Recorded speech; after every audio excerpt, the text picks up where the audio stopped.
The moment a powerful CEO realized her rescuer was the homeless man she'd once dismissed, everything changed forever. What if I told you that a single act of courage could shatter the walls between two worlds? What if the person you judged harshest became your greatest hero? Tonight, I'm sharing a story that will challenge everything you think you know about worth, dignity, and the power of human compassion. Stay with me until the very end. This story has a twist that will leave you speechless.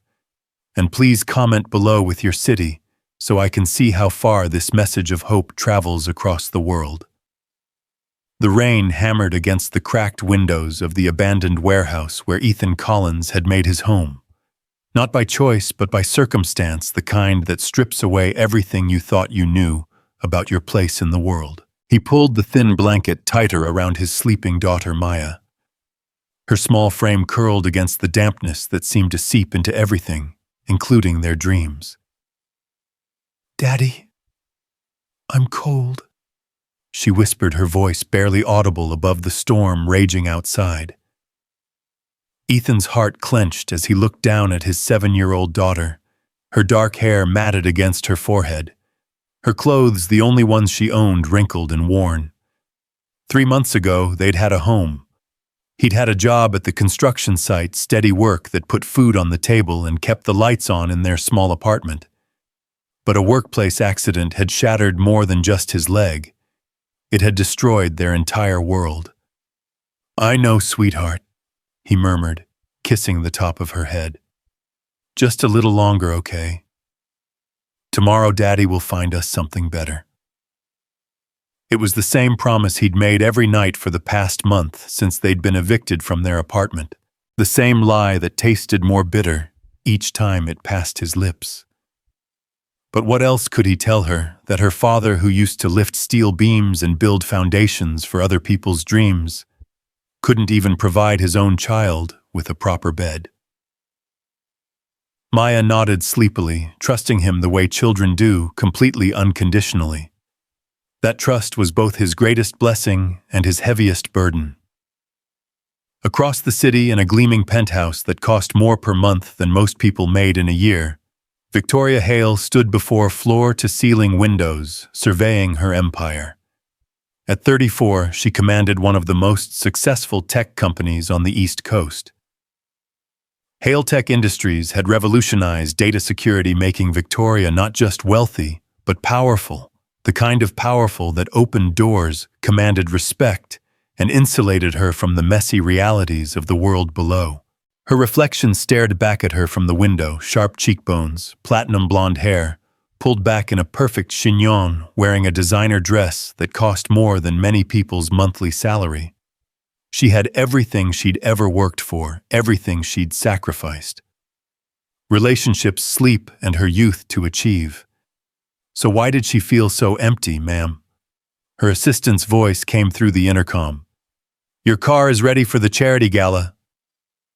Victoria sighed, checking her diamond watch.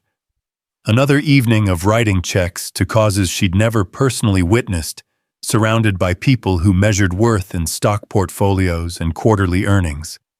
But it was part of the game, part of maintaining the image that kept Hale Tech at the top. "I'll be right down, Rebecca." She grabbed her purse, a limited edition piece that could have fed a family for months, and headed for the private elevator. As she descended from her ivory tower, she had no idea that 12 blocks away, a man was holding his daughter close, wondering if tomorrow would be the day he finally broke his promise. The gala was held at the Meridian Hotel, the kind of place where champagne flowed like water, and the chandeliers cost more than most people's houses. Victoria moved through the crowd, with practiced ease, her smile polished and professional, her handshake firm enough to command respect, but not so strong as to intimidate potential business partners. "Victoria, darling, you look stunning as always." Margaret Sinclair, wife of a tech rival, air-kissed Victoria's cheeks. "That dress is divine. Valentino. Custom," Victoria replied smoothly, though she couldn't remember the designer's name. They all blended together after a while. You must tell me your secret. How do you manage to look so put together while running such a demanding empire? Victoria's smile never wavered. Good genes and better coffee. The crowd laughed, but Victoria felt the familiar hollow echo in her chest. These people weren't her friends. They were networking opportunities, strategic alliances, stepping stones in the endless climb to the top. She'd chosen this life-traded authentic connection for professional success. But lately, the trade felt increasingly hollow. Meanwhile, Ethan was making his own difficult choices. Maya had been running a fever all day, her small body burning up despite the cold warehouse. He'd spent their last few dollars on children's medicine, but it wasn't helping. She needed to see a doctor, but the free clinic wouldn't open until morning, and he wasn't sure she could wait that long. "Daddy, my tummy hurts." Maya whimpered, her face flushed with fever. Ethan pressed his hand to her forehead, feeling the heat radiating from her skin. He'd been sick plenty of times since they'd been on the streets. Hunger, exhaustion, and exposure took their toll. But watching his daughter suffer was unbearable. "I'm going to find help, baby girl," he said, scooping her up in his arms. She felt so light, too light. When was the last time she'd had a proper meal? He wrapped her in the blanket and stepped out into the storm. The rain hit them immediately, soaking through their thin clothes. Maya shivered against him, and Ethan quickened his pace, heading toward the better part of town where the hospitals were. The Meridian Hotel blazed with light as Victoria's evening wore on. She'd written 3 checks, made 4 business connections, and endured countless conversations about market projections and investment opportunities. Now, as the evening wound down, she found herself on the hotel's covered terrace, needing a moment of fresh air before the drive home.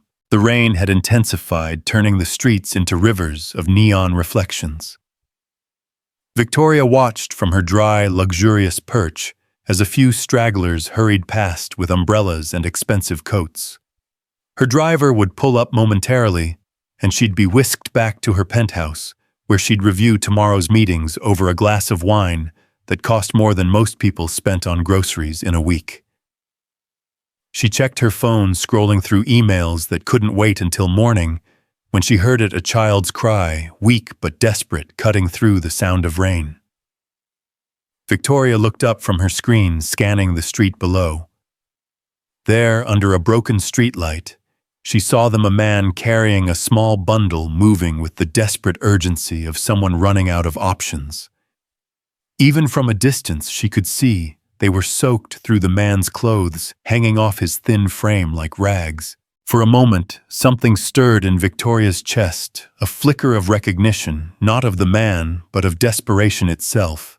She'd been so far removed from that kind of need that she'd almost forgotten it existed. Almost. Then her phone buzzed with another email, and the moment passed. She looked back down at her screen at the quarterly projections and board meeting schedules that demanded her attention. By the time she looked up again, the street was empty. Her driver pulled up in a sleek black sedan, and Victoria slipped into the leather interior, the heated seats immediately warming her silk-stockinged legs. As they drove through the storm, she caught glimpses of the city's other face through rain-streaked windows, people huddled in doorways, a woman pushing a shopping cart full of belongings, a man holding a cardboard sign at a traffic light.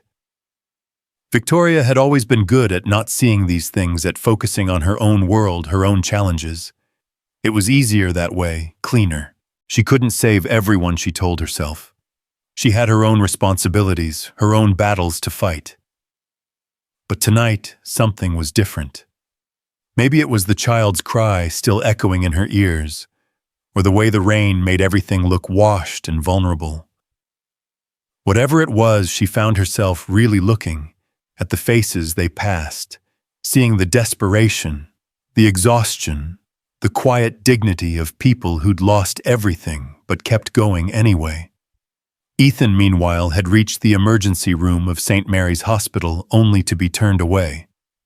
Without insurance, without an address, without the proper documentation, Maya's fever wasn't considered urgent enough for immediate care. They'd have to wait for the free clinic to open in the morning. "Please."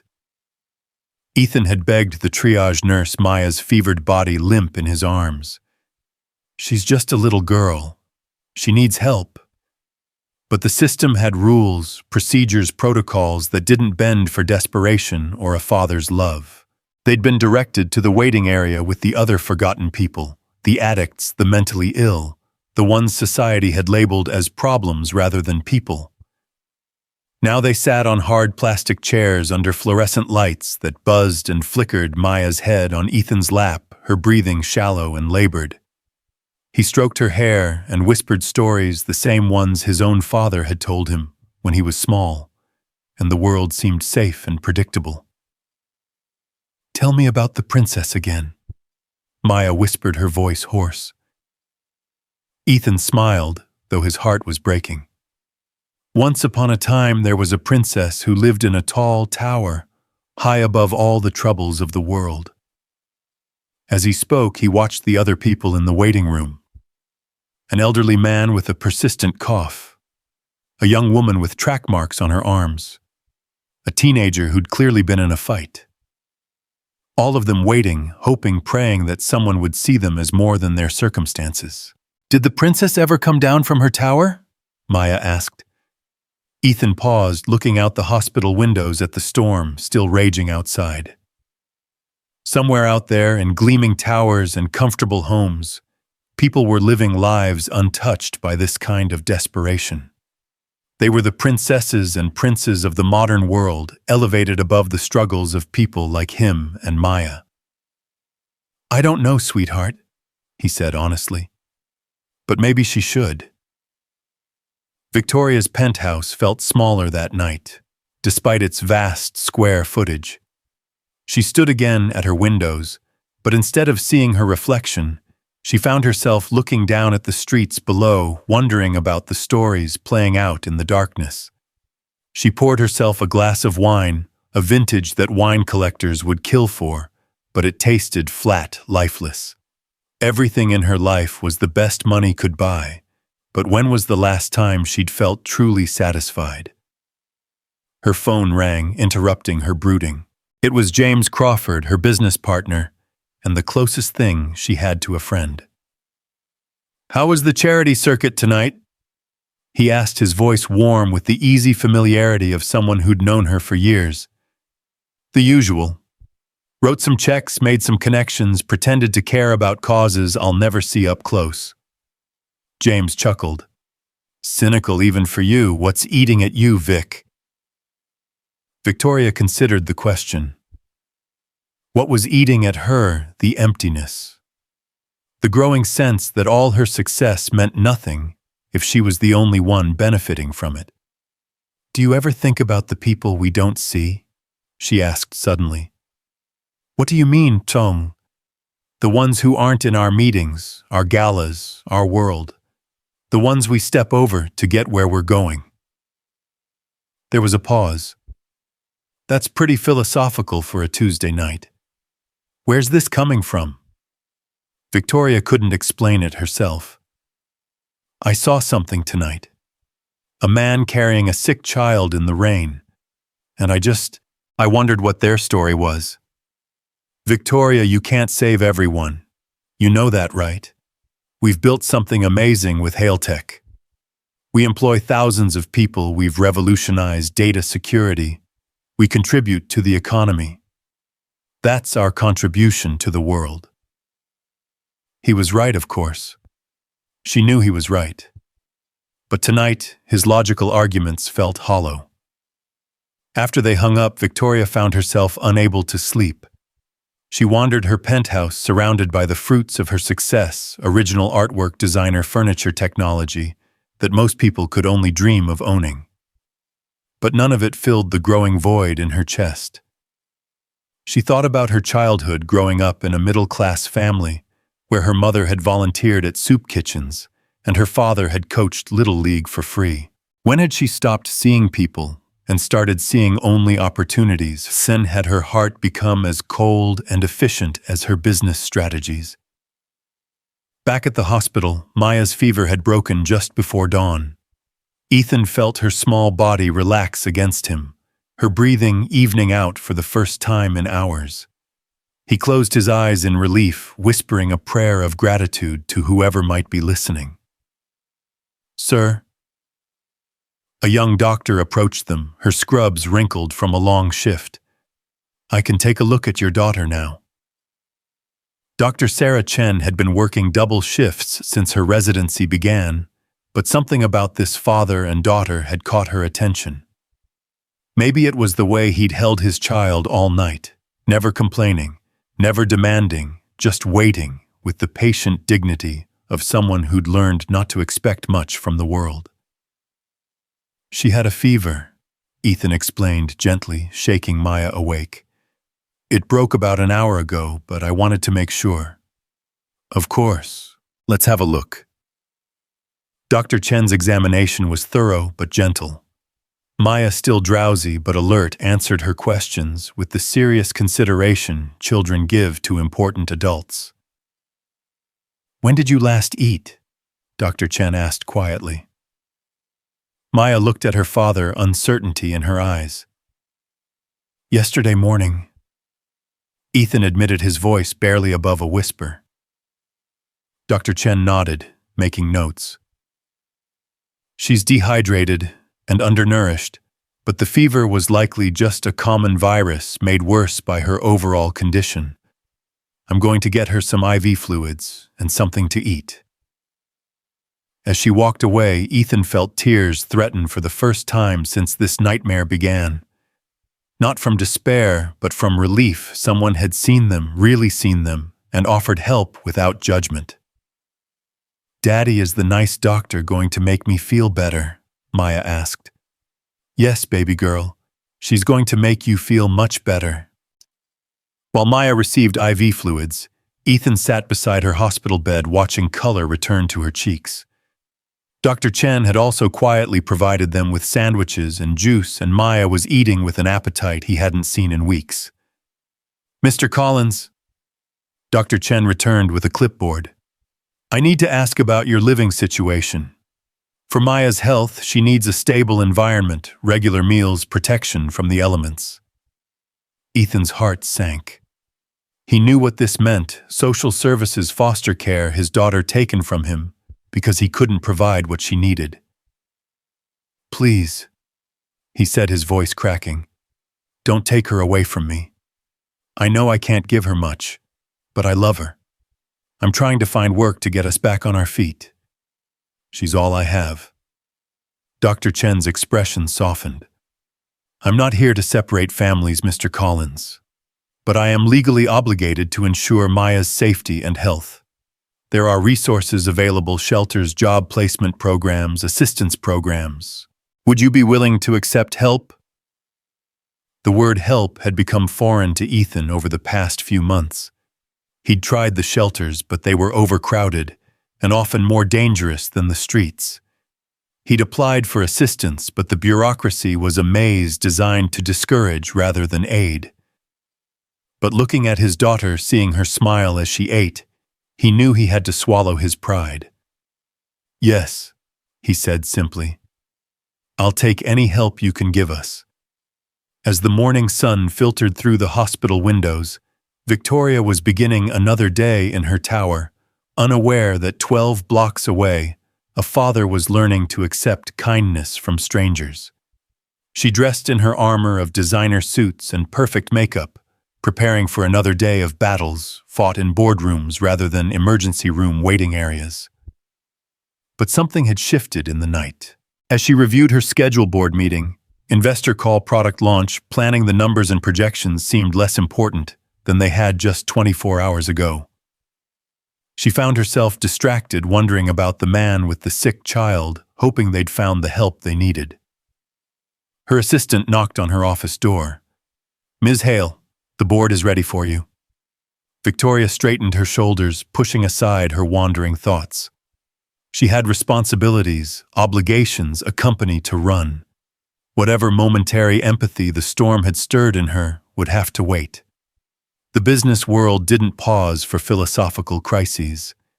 But as she walked toward the boardroom, she couldn't shake the image of that desperate figure in the rain, carrying precious cargo through a world that had forgotten how to care. She didn't know it yet, but that image would haunt her in the coming days, slowly cracking the walls she'd built around her heart. And somewhere across the city, Ethan was filling out paperwork for temporary housing assistance. His daughter sleeping peacefully in a hospital bed, both of them about to begin a journey that would eventually intersect with Victoria's in ways neither could imagine. The storm had passed, but its effects were just beginning to ripple through two lives that seemed worlds apart, but were connected by invisible threads of fate, circumstance, and the strange alchemy that transforms strangers into the most important people in each other's lives. In the days that followed, both Victoria and Ethan would discover that sometimes the universe has a way of putting exactly the right people in exactly the right place at exactly the right moment, not for convenience or comfort, but for the kind of transformation that only comes when everything you think you know about yourself gets turned upside down by a single act of unexpected courage. The temporary housing facility smelled of industrial disinfectant and broken dreams. Ethan carried Maya through the narrow hallways past doors that hid stories of loss and struggle similar to their own. Room 247 would be their home for the next 30 days, a small space with 2 single beds, a tiny bathroom, and a window that looked out onto a brick wall. "It's not much, sweetheart," Ethan said, setting Maya down gently on one of the beds. "But it's dry and it's warm." Maya bounced slightly on the thin mattress, her eyes wide with wonder. After weeks of sleeping on concrete floors, this felt like luxury. "Can I really have my own bed, Daddy?" "Yes, baby girl, your very own bed." That night, as Maya slept soundly for the first time in months, Ethan lay staring at the water-stained ceiling, listening to the sounds of the city filtering through the thin walls. Tomorrow, he would start looking for work again. Chen had connected him with a job placement program, and for the first time since the accident, he felt a flicker of hope. 3 miles away, Victoria was having trouble sleeping too, but for entirely different reasons. She stood in her marble bathroom, removing the mask of perfection she wore each day, the makeup, the jewelry, the carefully constructed facade that kept the world at arm's length. In the mirror, without all the armor, she looked younger, more vulnerable, more human. The memory of the man in the rain wouldn't leave her alone. She'd tried to dismiss it as a moment of weakness, an anomaly in her otherwise focused existence. But something about his desperation had awakened something in her that she'd thought was long dead, her capacity to truly see other people's pain. Her phone buzzed with a text from James. "Early meeting tomorrow. The Henderson acquisition needs finalizing." Victoria stared at the message, feeling a strange disconnect from the words. The Henderson acquisition would add another $50 million to Hale Tech's value-secure jobs for her existing employees and cement her position as one of the most successful tech entrepreneurs on the East Coast. It should have excited her. Instead, it felt empty, meaningless. She set the phone aside without responding and walked to her window. The city spread out below her like a circuit board, all lights and connections. But she found herself wondering about the dark spaces between the illumination, the places where people like the man with the sick child fought their battles in silence. The next morning brought new challenges for both of them. Ethan arrived at the job placement center at 7 sharp, dressed in his cleanest shirt and the one pair of pants that didn't have holes. The counselor, a kind woman named Mrs. Rodriguez, reviewed his file with practiced efficiency. "Construction work is hard to come by right now," she said gently. "The injury to your leg, the gap in your employment history. It's going to be challenging. But I have some possibilities." She handed him a list of potential employers, warehouse work, security positions, cleaning services. None paid particularly well, but any income was better than none. The security job at the Meridian Hotel is probably your best bet, Mrs. Rodriguez said. Night shift, decent pay, and they're specifically looking for someone who can start immediately. The Meridian Hotel. Ethan remembered passing it on their desperate journey to the hospital, seeing the warm lights and well-dressed people through rain-streaked windows. It had seemed like another world than one he could never be part of. Now perhaps he could at least work in its shadows. "I'll take it," he said without hesitation. Meanwhile, Victoria was dealing with her own professional obligations. The board meeting dragged on for 3 hours, filled with the usual corporate speak about market penetration, quarterly projections, and strategic positioning. She participated with her usual sharp insights and decisive leadership, but part of her mind kept wandering to that figure in the storm. "Victoria," James's voice cut through her distraction. "The Henderson acquisition papers." She looked up, realizing the entire room was waiting for her response. "Yes, of course. Rebecca will have them ready by end of day." After the meeting, James lingered. "You seem distracted lately. Everything okay?" Victoria considered telling him about her strange preoccupation with the homeless man and his child, but she knew how it would sound. James was practical, results-oriented, focused on the bottom line. He wouldn't understand this sudden crisis of conscience. "Just tired," she said instead. "The Henderson deal has been consuming. Maybe you should take some time off after it's finalized. When's the last time you took a real vacation?" Victoria couldn't remember. Vacations were inefficient time away from the empire she'd built with such single-minded determination. "I'll think about it." That evening, as Victoria attended another networking event, this time at a high-end restaurant downtown, Ethan was starting his first shift at the Meridian Hotel. The uniform felt strange after months of wearing the same worn clothes, but he was grateful for the work, grateful for the chance to rebuild. His supervisor, Mr. Henderson, no relation to the acquisition keeping Victoria busy, was a no-nonsense man in his 50s who'd worked security for 20 years. "Your job is simple," Henderson explained as they walked through the hotel's gleaming lobby. "Keep the guests safe, keep the undesirables out, and don't cause any scenes. The Meridian caters to a very exclusive clientele.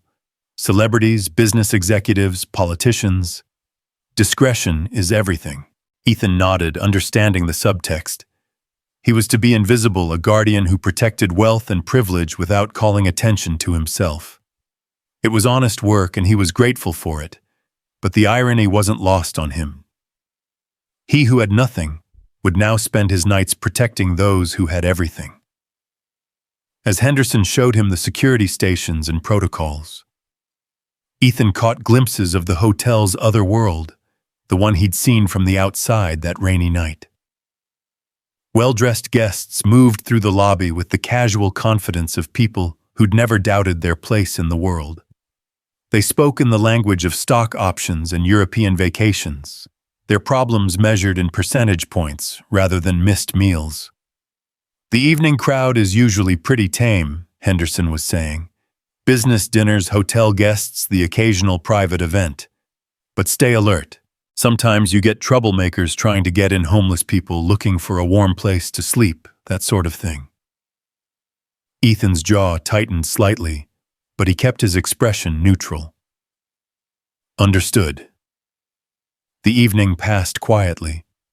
Ethan walked his rounds, checking doors and monitoring the lobby, learning to move through this world of marble and crystal without disturbing its carefully maintained atmosphere.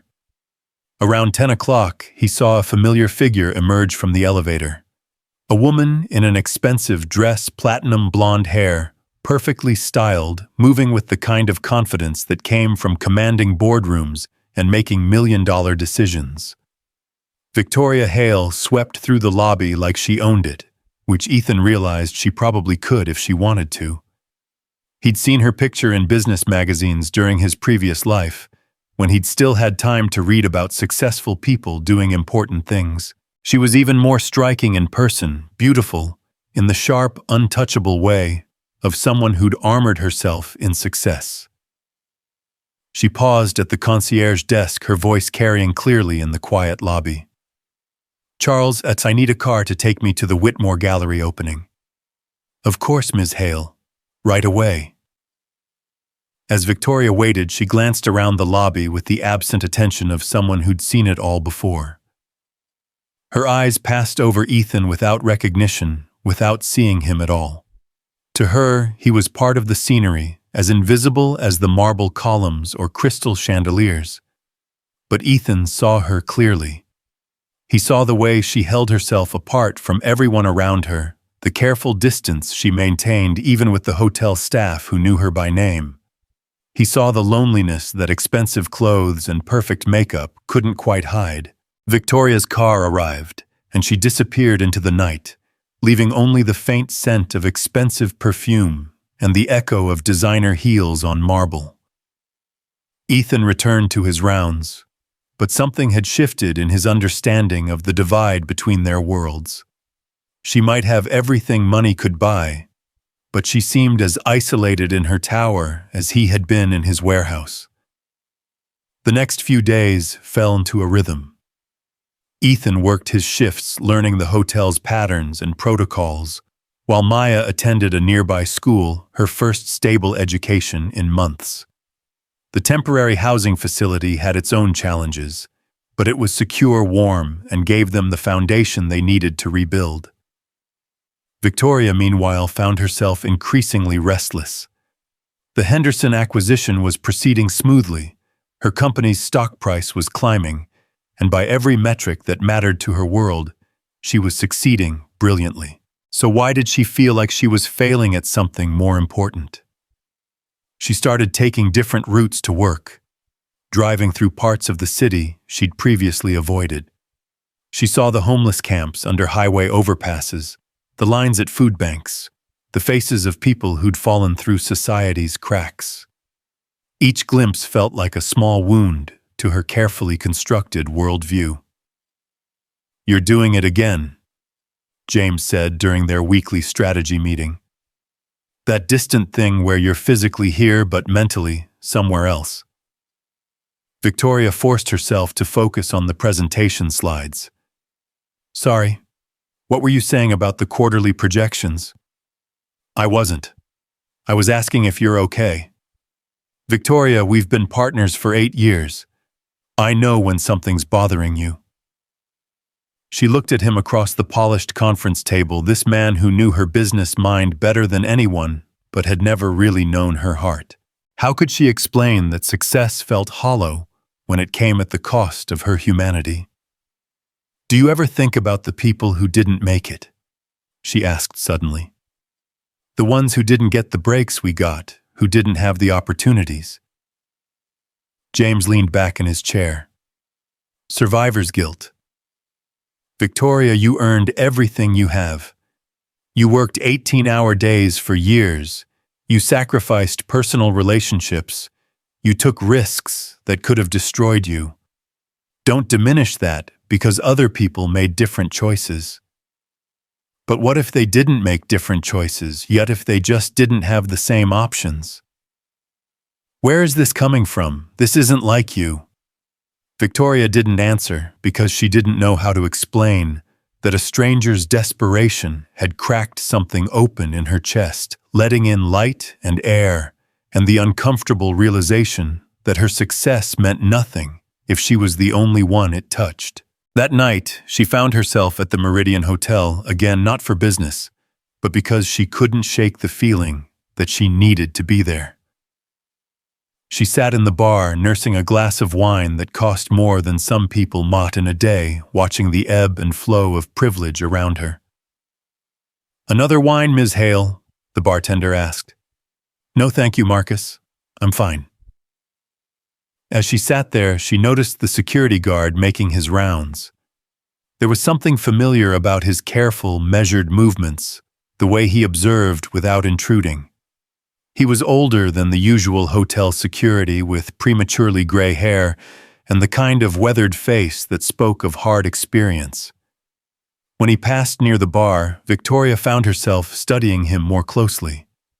There was dignity in his bearing, despite the simple uniform, a quiet strength that seemed earned rather than assumed. Their eyes met briefly, and she saw intelligence there, and pain, and something else, recognition. Ethan felt his breath catch as Victoria Hale looked directly at him for the first time. For just a moment, the invisible barrier between their worlds thinned, and he saw something unexpected in her carefully controlled expression. Uncertainty. Maybe even vulnerability. "Excuse me," Victoria called softly as he passed. "Could I ask you something?" Ethan approached the bar cautiously. "Of course, ma'am." "How long have you worked here?" "About a week." Victoria nodded, studying his face. There was something about him that seemed familiar, but she couldn't place it. "Do you like it?" "The work, I mean." It was an unusual question for a hotel guest to ask security staff, and Ethan wasn't sure how to respond. "It's honest work," he said carefully. "I'm grateful for it." Grateful. Victoria repeated the word as if it were foreign to her. "When's the last time I felt grateful for anything?" The question seemed directed more to herself than to him, and Ethan realized she'd probably had more wine than he'd initially thought. Still, there was something raw and genuine in her voice that surprised him. "Everyone has things to be grateful for," he said quietly. "Sometimes it just takes the right perspective to see them." Victoria looked at him sharply. "Do they? What if you have everything you thought you wanted, but it all feels empty? What if success tastes like nothing at all?" It was definitely the wine talking now, but Ethan recognized the loneliness in her voice. He'd heard it in his own during the darkest nights in the warehouse when Maya was sleeping, and he was left alone with his failures. "Maybe the problem isn't what you have," he said gently. "Maybe it's what you're missing." "And what am I missing?" Victoria asked, her voice barely above a whisper. Ethan glanced around the elegant bar at the other patrons, absorbed in their own conversations about mergers and acquisitions at the careful distance everyone maintained from everyone else. "Connection," he said simply. "Purpose beyond yourself. The feeling that what you do matters to someone other than shareholders." Victoria stared at him, struck by the unexpected wisdom in his words. "You don't talk like typical hotel security." Ethan's smile was rueful. "I wasn't always hotel security." Before Victoria could ask what he'd been before, Marcus approached with the check for her wine. The moment of unexpected intimacy dissolved and the barriers between their worlds reasserted themselves. "Well," Victoria said, signing the check with a flourish. "Thank you for the philosophy lesson." "Thank you for asking," Ethan replied. As Victoria left the bar, she turned back once. "What's your name?" "Ethan. Ethan Collins." "Thank you, Ethan, for the perspective." After she left, Ethan stood in the empty bar for a long moment, wondering what had just happened. Victoria Hale, one of the most powerful women in the city, had seemed genuinely lost, genuinely searching for something her success couldn't provide. It was the last thing he would have expected, and it shifted something in his understanding of the divide between their worlds. The next morning, Victoria woke with a headache that had nothing to do with wine and everything to do with the uncomfortable questions Ethan's words had raised. She tried to focus on her usual routine, checking overnight emails, reviewing market reports, preparing for another day of strategic battles, but her conversation with the security guard kept intruding. Connection. Purpose beyond yourself. The words echoed in her mind as she sat through a meeting about expanding Hale Tech's international presence. The numbers were impressive, the projections promising, but all she could think about was Ethan's observation about success tasting like nothing at all. Victoria, her CFO's voice brought her back to the present. Your thoughts on the European rollout timeline? She looked around the table at her executives, all brilliant, all successful, all as disconnected from the real world as she was. I need some air, she said, suddenly standing up. Can we reconvene in an hour? Without waiting for a response, she walked out of the conference room, leaving behind a table full of confused but accommodating faces. They were used to her decisive leadership, not this sudden uncertainty. Victoria found herself on the building's executive terrace looking out over the city she'd conquered, but never really seen. Somewhere down there, Ethan Collins was probably sleeping after his night shift, maybe with the sick child she'd glimpsed that stormy evening. Somehow, their brief conversation had opened a door in her mind that she couldn't close. She pulled out her phone and called James. I want to do something different. Different how? I want Hale Tech to start a community outreach program. Job training, maybe. Or assistance for families in crisis. There was a pause. Victoria, we already have charitable giving programs. Very efficient tax write-offs. No, not charity. Something hands-on, something real. I want to actually help people, not just write checks. Okay, James said slowly. Where is this coming from? Victoria looked out at the city again, thinking about invisible people and empty success and security guards who spoke like philosophers. I think I've been living in a tower too long, she said. It's time I came down and saw what the world actually looks like. Meanwhile, Ethan was indeed sleeping, but restlessly. Maya was at school, their tiny room was quiet, but his mind kept returning to his conversation with Victoria Hale. There had been something unexpected in her eyes, a hunger that had nothing to do with business or success. She'd seemed genuinely interested in his perspective, genuinely searching for something more meaningful than quarterly profits. He thought about their brief exchange, about the moment when the careful barriers of their respective roles had fallen away, and they'd simply been two people talking about what mattered. It had been the most honest conversation he'd had in months, and the fact that it was with someone from her world made it even more surprising. When Maya came home from school that afternoon, chattering excitedly about an art project she'd started, Ethan felt the familiar surge of love and protectiveness that kept him going through everything. This was his purpose, his connection, his reason for fighting through each difficult day. Daddy, can we get colored pencils? Maya asked, showing him a drawing she'd started. Mrs. Peterson says I'm really good at art. Ethan looked at the drawing, a simple house with smoke curling from the chimney, two stick figures holding hands in front of it. It was titled, Me and Daddy's New Home, in crayon letters. Of course, sweetheart. We'll get you the best colored pencils we can afford.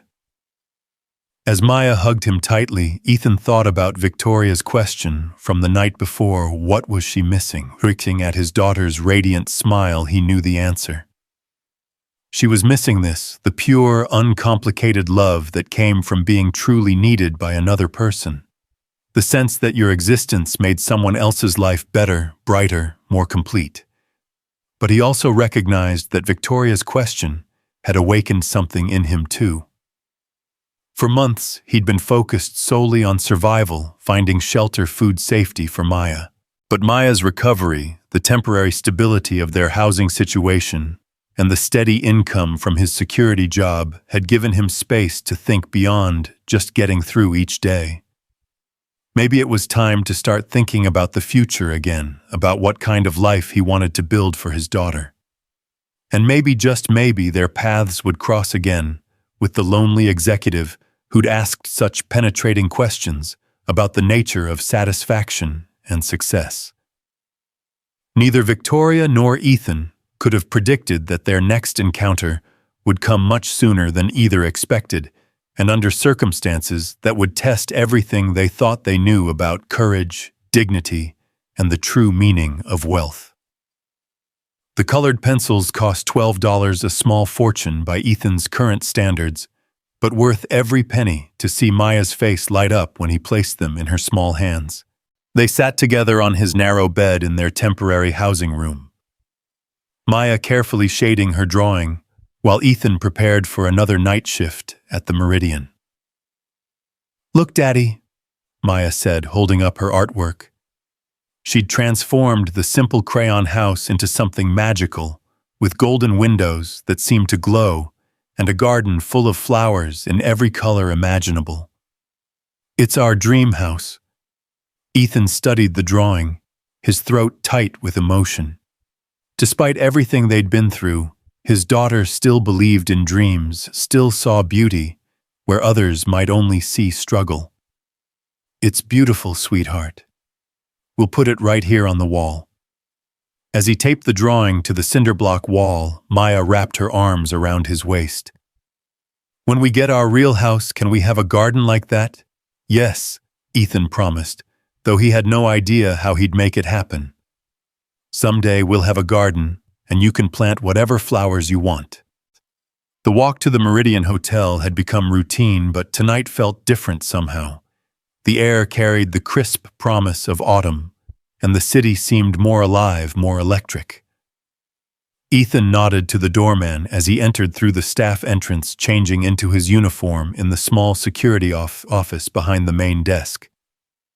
"Busy night ahead," Henderson warned as they reviewed the evening schedule. "Private party in the grand ballroom, some tech industry award ceremony. Lot of high-profile guests, so stay sharp." Through the lobby's tall windows, Ethan could see luxury cars arriving, disgorging passengers in evening wear that cost more than most people's monthly rent. The tech industry elite were gathering to celebrate their latest achievements, to network and compete, and display their success like peacocks showing their plumage.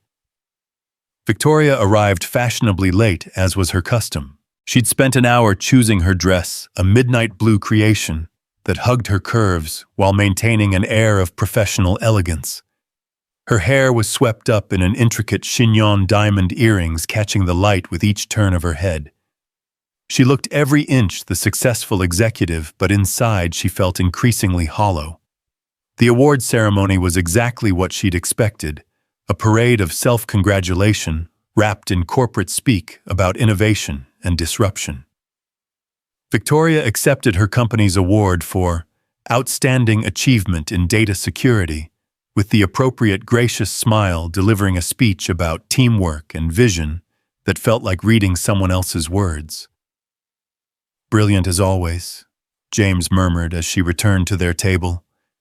"The Henderson acquisition announcement went over well too." Victoria nodded absently, her attention caught by the scene beyond the ballroom's windows. In the lobby, she could see the security guard Ethan making his rounds, with the same quiet dignity she'd noticed before. Something about his presence grounded her, reminded her that there was a real world beyond these walls of artificial celebration. "I need some air," she told James, standing abruptly. "The networking reception starts in 20 minutes. "Handle it," Victoria said, already moving toward the door. "I'll be back."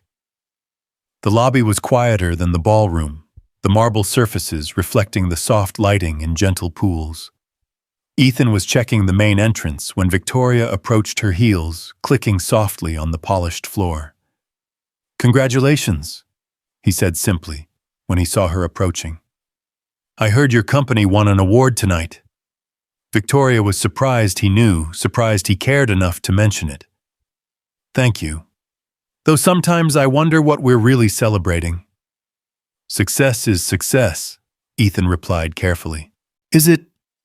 Victoria moved closer, and Ethan caught a hint of her perfume, expensive, sophisticated, but somehow lonely. What if success just means you've gotten very good at something that doesn't matter? Before Ethan could respond, the hotel's main doors burst open with violent force. 3 men entered fast and hard, their faces covered by dark ski masks, their intentions immediately clear from the weapons they carried. The largest of them, clearly the leader, gestured sharply toward the front desk. "Everyone on the ground, now!" The few guests in the lobby screamed and dropped to the marble floor. The desk clerk's face went white with terror as one of the robbers vaulted over the counter, grabbing for the cash drawer and demanding access to the safe. Ethan's training kicked in immediately. His first instinct was to reach for his radio to call for backup and secure the scene. But as he moved, the leader spotted him swinging his weapon in Ethan's direction. "You security, on the ground, with the rest of them." For a split second, Ethan considered compliance. He had Maya to think about, a daughter who needed him alive and whole. But then he saw Victoria frozen in shock just a few feet away, her evening gown making her stand out like a beacon against the marble floor. The leader was already turning toward her, his eyes lighting up with recognition. "Well, well," the man said, his voice muffled by the mask, but still carrying clearly. "Victoria Hale, this is our lucky night, boys. You know how much a tech executive is worth." Everything slowed down in Ethan's mind. He saw the weapon turning toward Victoria, saw her face pale with understanding, saw her hands shake as she realized she'd become the primary target. In that moment, all his calculations about survival and safety for Maya collapsed into a single crystalline truth. He couldn't stand by and watch someone die when he had the power to prevent it. Ethan moved without conscious decision, his body acting on pure instinct. He launched himself between Victoria and the gunman, just as the weapon fired, the sharp crack echoing through the marble lobby like thunder. Pain exploded through his shoulder, spinning him around, but his momentum carried him into the robber, knocking the man off balance. "Run!" Ethan shouted to Victoria as he grappled with the leader. "Get out of here!" But Victoria couldn't move, couldn't process what she was seeing. This man, this security guard who barely knew her, had just taken a bullet meant for her. Blood was spreading across his white uniform shirt, but he was still fighting, still trying to protect her. The other 2 robbers were shouting their plan, falling apart in the face of unexpected resistance. One was still behind the counter, struggling with the safe, while the other was trying to control the panicking guests. The leader was bigger than Ethan, but Ethan fought with the desperate strength of a man who'd already lost everything once and refused to lose anything more. "I said run!" Ethan gasped, his shoulder screaming with pain as he tried to keep the weapon pointed away from Victoria. Finally, Victoria's paralysis broke. But instead of running for safety, she did something that surprised even her. She grabbed the heavy crystal vase from the reception desk and brought it down hard on the back of the leader's head. The man crumpled his weapon, skittering across the marble floor.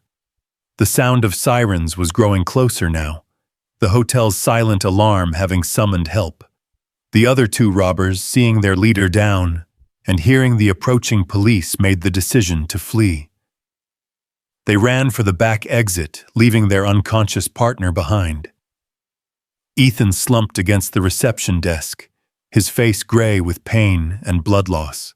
Victoria knelt beside him, her expensive dress pooling around her, as she pressed her hands against his wounded shoulder, trying to stop the bleeding. "Why?" she whispered, tears streaming down her face. "Why did you do that? You don't even know me." Ethan looked up at her, his eyes still clear despite the pain. "Yes, I do," he said quietly. "I know you're lost. I know you're searching for something real. I know you asked me about connection and purpose."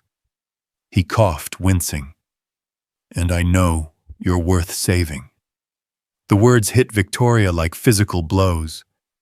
This man, this stranger who worked nights to support his sick daughter, who lived in temporary housing and counted colored pencils as major purchases, had risked his life for her without hesitation. Meanwhile, she'd spent years building walls around herself, convinced that her success made her valuable while forgetting what true value actually meant. "Stay with me," she pleaded, as his eyes started to flutter closed. "Please, Ethan, stay with me." The paramedics arrived like a small army efficiently taking control of the scene. They worked on Ethan with professional calm while police officers secured the area and took statements. Victoria rode in the ambulance holding Ethan's uninjured hand, whispering prayers to a God she hadn't spoken to since childhood. At the hospital, she paced the waiting room, like a caged animal still in her blood-stained evening gown, her perfect hair disheveled, her makeup streaked with tears. James arrived within an hour, having heard about the incident, through the police scanner that monitored threats to high-profile executives. "Victoria, thank God you're all right," he said, wrapping her in a relieved hug. "When I heard there was a robbery—" "He saved my life," Victoria said, pulling away from James's embrace. "The security guard, Ethan Collins. He threw himself between me and a gun. He could have died." James studied her face, seeing something there he'd never seen before, a raw vulnerability, a crack in the armor she'd worn for so many years. "I'm sure he was just doing his job." "No!" Victoria's voice was sharp-cutting. "He wasn't doing his job. His job was to call for backup and protect hotel property.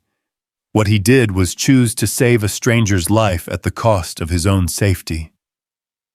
Dr. Chen emerged from the surgical wing, still in her scrubs. Victoria recognized her from that night at the hospital when she'd seen Ethan with his daughter, though she hadn't made the connection then. "How is he?" Victoria asked immediately. "Stable," Dr. Chen replied. "The bullet went through his shoulder, missed the major arteries. He'll need physical therapy, but he should make a full recovery." She paused, studying Victoria's face. "Are you family?" Victoria realized she didn't know how to answer. He saved my life. I'm the reason he's here." Dr. Chen nodded knowingly. "He's been asking about you. Wants to make sure you're all right." "Can I see him?" "He's still sedated, but yes. Room 314. Victoria walked through the hospital corridors, with James trailing behind her heels, echoing on the linoleum floors. The contrast between the hospital's utilitarian atmosphere and the luxury of the hotel couldn't have been starker, but somehow she felt more at home here, more real. Ethan was awake when she entered his room, his shoulder heavily bandaged, but his eyes alert. Maya was there too, curled up in the visitor's chair, her school backpack at her feet. She looked up when Victoria entered, her young face solemn and curious. "Daddy said you were the lady he helped," Maya said simply. Victoria felt her throat tighten. This was the sick child she'd glimpsed that night in the rain, now healthy and bright-eyed, looking at her with the frank assessment that only children possessed. "Yes," Victoria said, moving closer to the bed. "Your daddy is a hero." "I know," Maya replied matter-of-factly. "He's always been my hero." Ethan tried to sit up straighter, wincing at the movement. "You shouldn't have stayed," he told Victoria.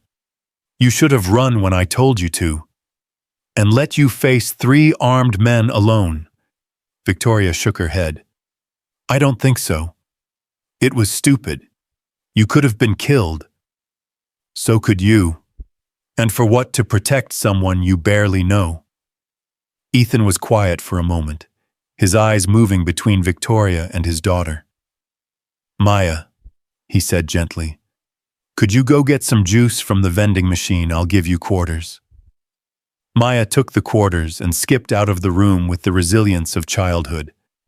When she was gone, Ethan looked directly at Victoria. "I know more about you than you think," he said quietly. "I know you're one of the most successful people in the city. I know you've built something important, something that employs thousands of people. I know you're brilliant and driven and accomplished. Victoria felt tears threatening again. But I also know you're lonely. I know you feel empty despite all your success. I know you're searching for something that money can't buy. His voice was gentle but unwavering. And I know that everyone deserves to be saved, especially people who've forgotten they're worth saving. The words broke something open in Victoria's chest. She sank into the chair beside his bed, her composure finally cracking completely. "I don't understand," she whispered. "You have nothing. You live in temporary housing, you work nights for minimum wage, you're raising your daughter alone. By every measure my world uses, you've failed. But you're the one who saved me. You're the one with courage and purpose and connection to what actually matters." Ethan reached out with his good hand covering hers. "Victoria, you think I have nothing because you're looking at the wrong things. I have Maya's laugh every morning. I have the satisfaction of honest work. I have the knowledge that I'm raising a daughter who sees the world as full of possibilities. I have hope for tomorrow, even when today is difficult. But the money, the security isn't about money," Ethan interrupted gently. "It's about knowing who you are and what you stand for. It's about being able to look in the mirror and respect the person looking back at you. It's about connections that go deeper than business cards and networking events."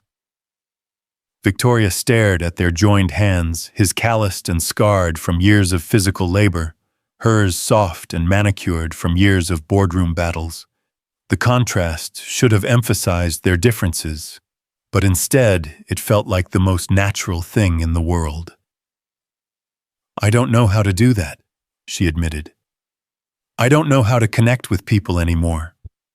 I've spent so long building walls to protect myself that I've forgotten how to let anyone in." "It's not too late," Ethan said simply. "It's never too late to remember what it feels like to be human." Maya returned with her juice box, studying Victoria with the intensity of a child trying to solve a puzzle.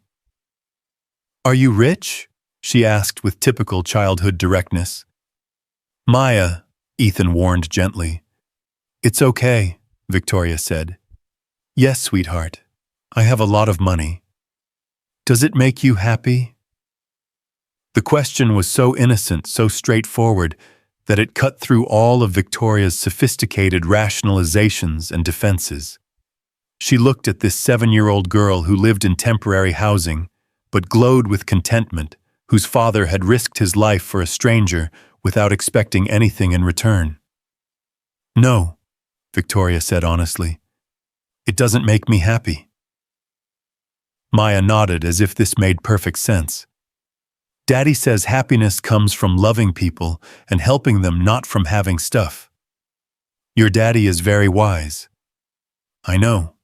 He tells the best stories too. Want to hear one?" For the next hour, Victoria sat in a hospital chair listening to Maya chatter about school and friends and the garden she wanted to plant someday.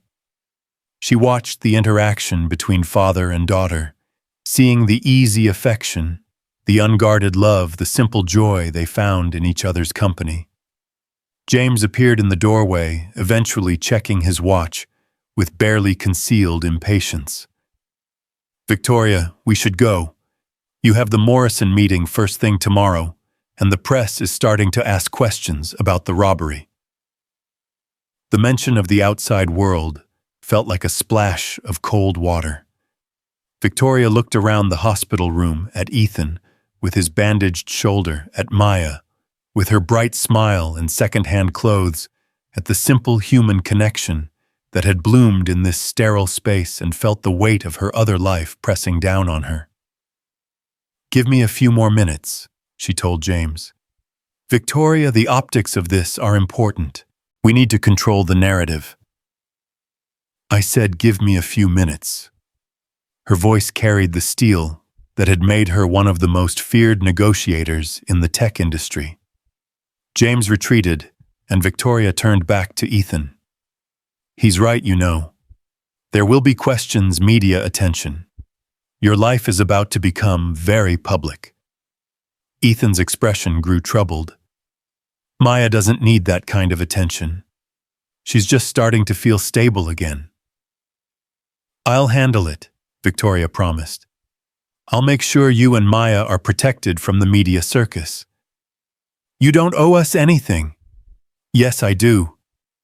Victoria's voice was fierce. "I owe you my life. And more than that, I owe you for showing me what I've been missing." She stood up, smoothing down her ruined evening gown. "But first, I need to take care of some practical matters. The hospital bills time off work while you recover, making sure Maya is taken care of." "Victoria, no." Ethan's voice was firm despite his weakened state. "I appreciate the offer, but we don't need charity." "It's not charity, it's charity," Ethan repeated gently but firmly. "And it would change things between us. It would turn this into a transaction instead of what it really is." "What is it really?" Victoria asked, though she was afraid of the answer. Ethan looked at her for a long moment, his eyes serious. "It's two people who needed to find each other. It's a reminder that the most important things in life can't be bought or sold or negotiated. It's proof that courage and kindness still exist in a world that sometimes feels like it's forgotten both." Victoria felt something fundamental shifting inside her chest, like tectonic plates realigning after an earthquake. "I don't know how to be the person who deserves to be saved by someone like you." "You don't have to deserve it," Ethan said simply. "That's not how grace works. You just have to be willing to accept it." Maya had fallen asleep in her chair, her head tilted at an angle that would leave her neck stiff.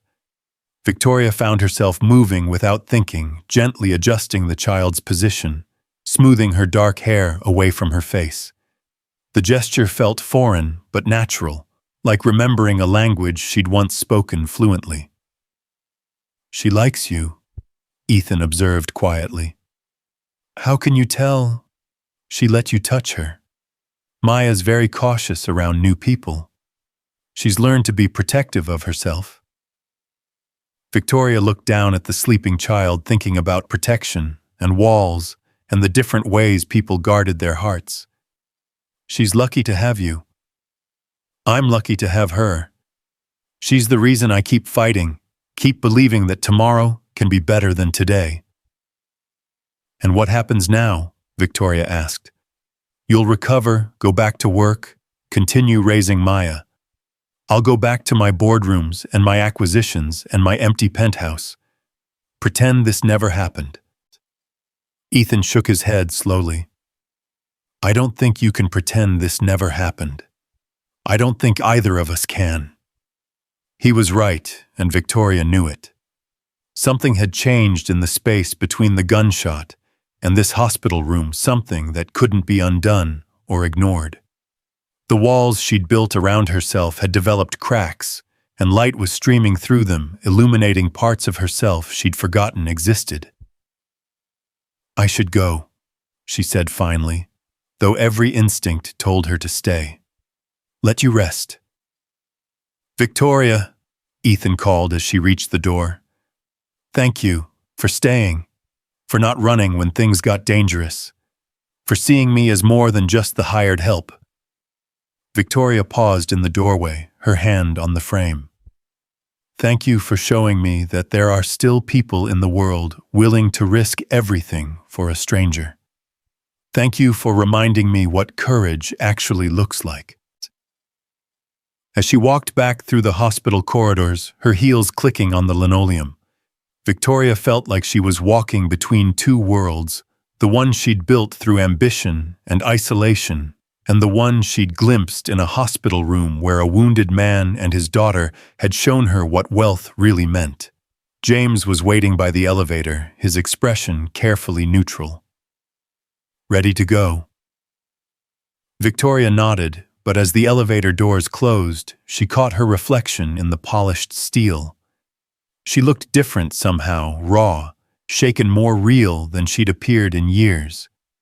The perfectly controlled executive was still there, but underneath something new was stirring to life. "Cancel my morning meetings," she said suddenly. "Victoria, the Morrison deal. We'll have to wait."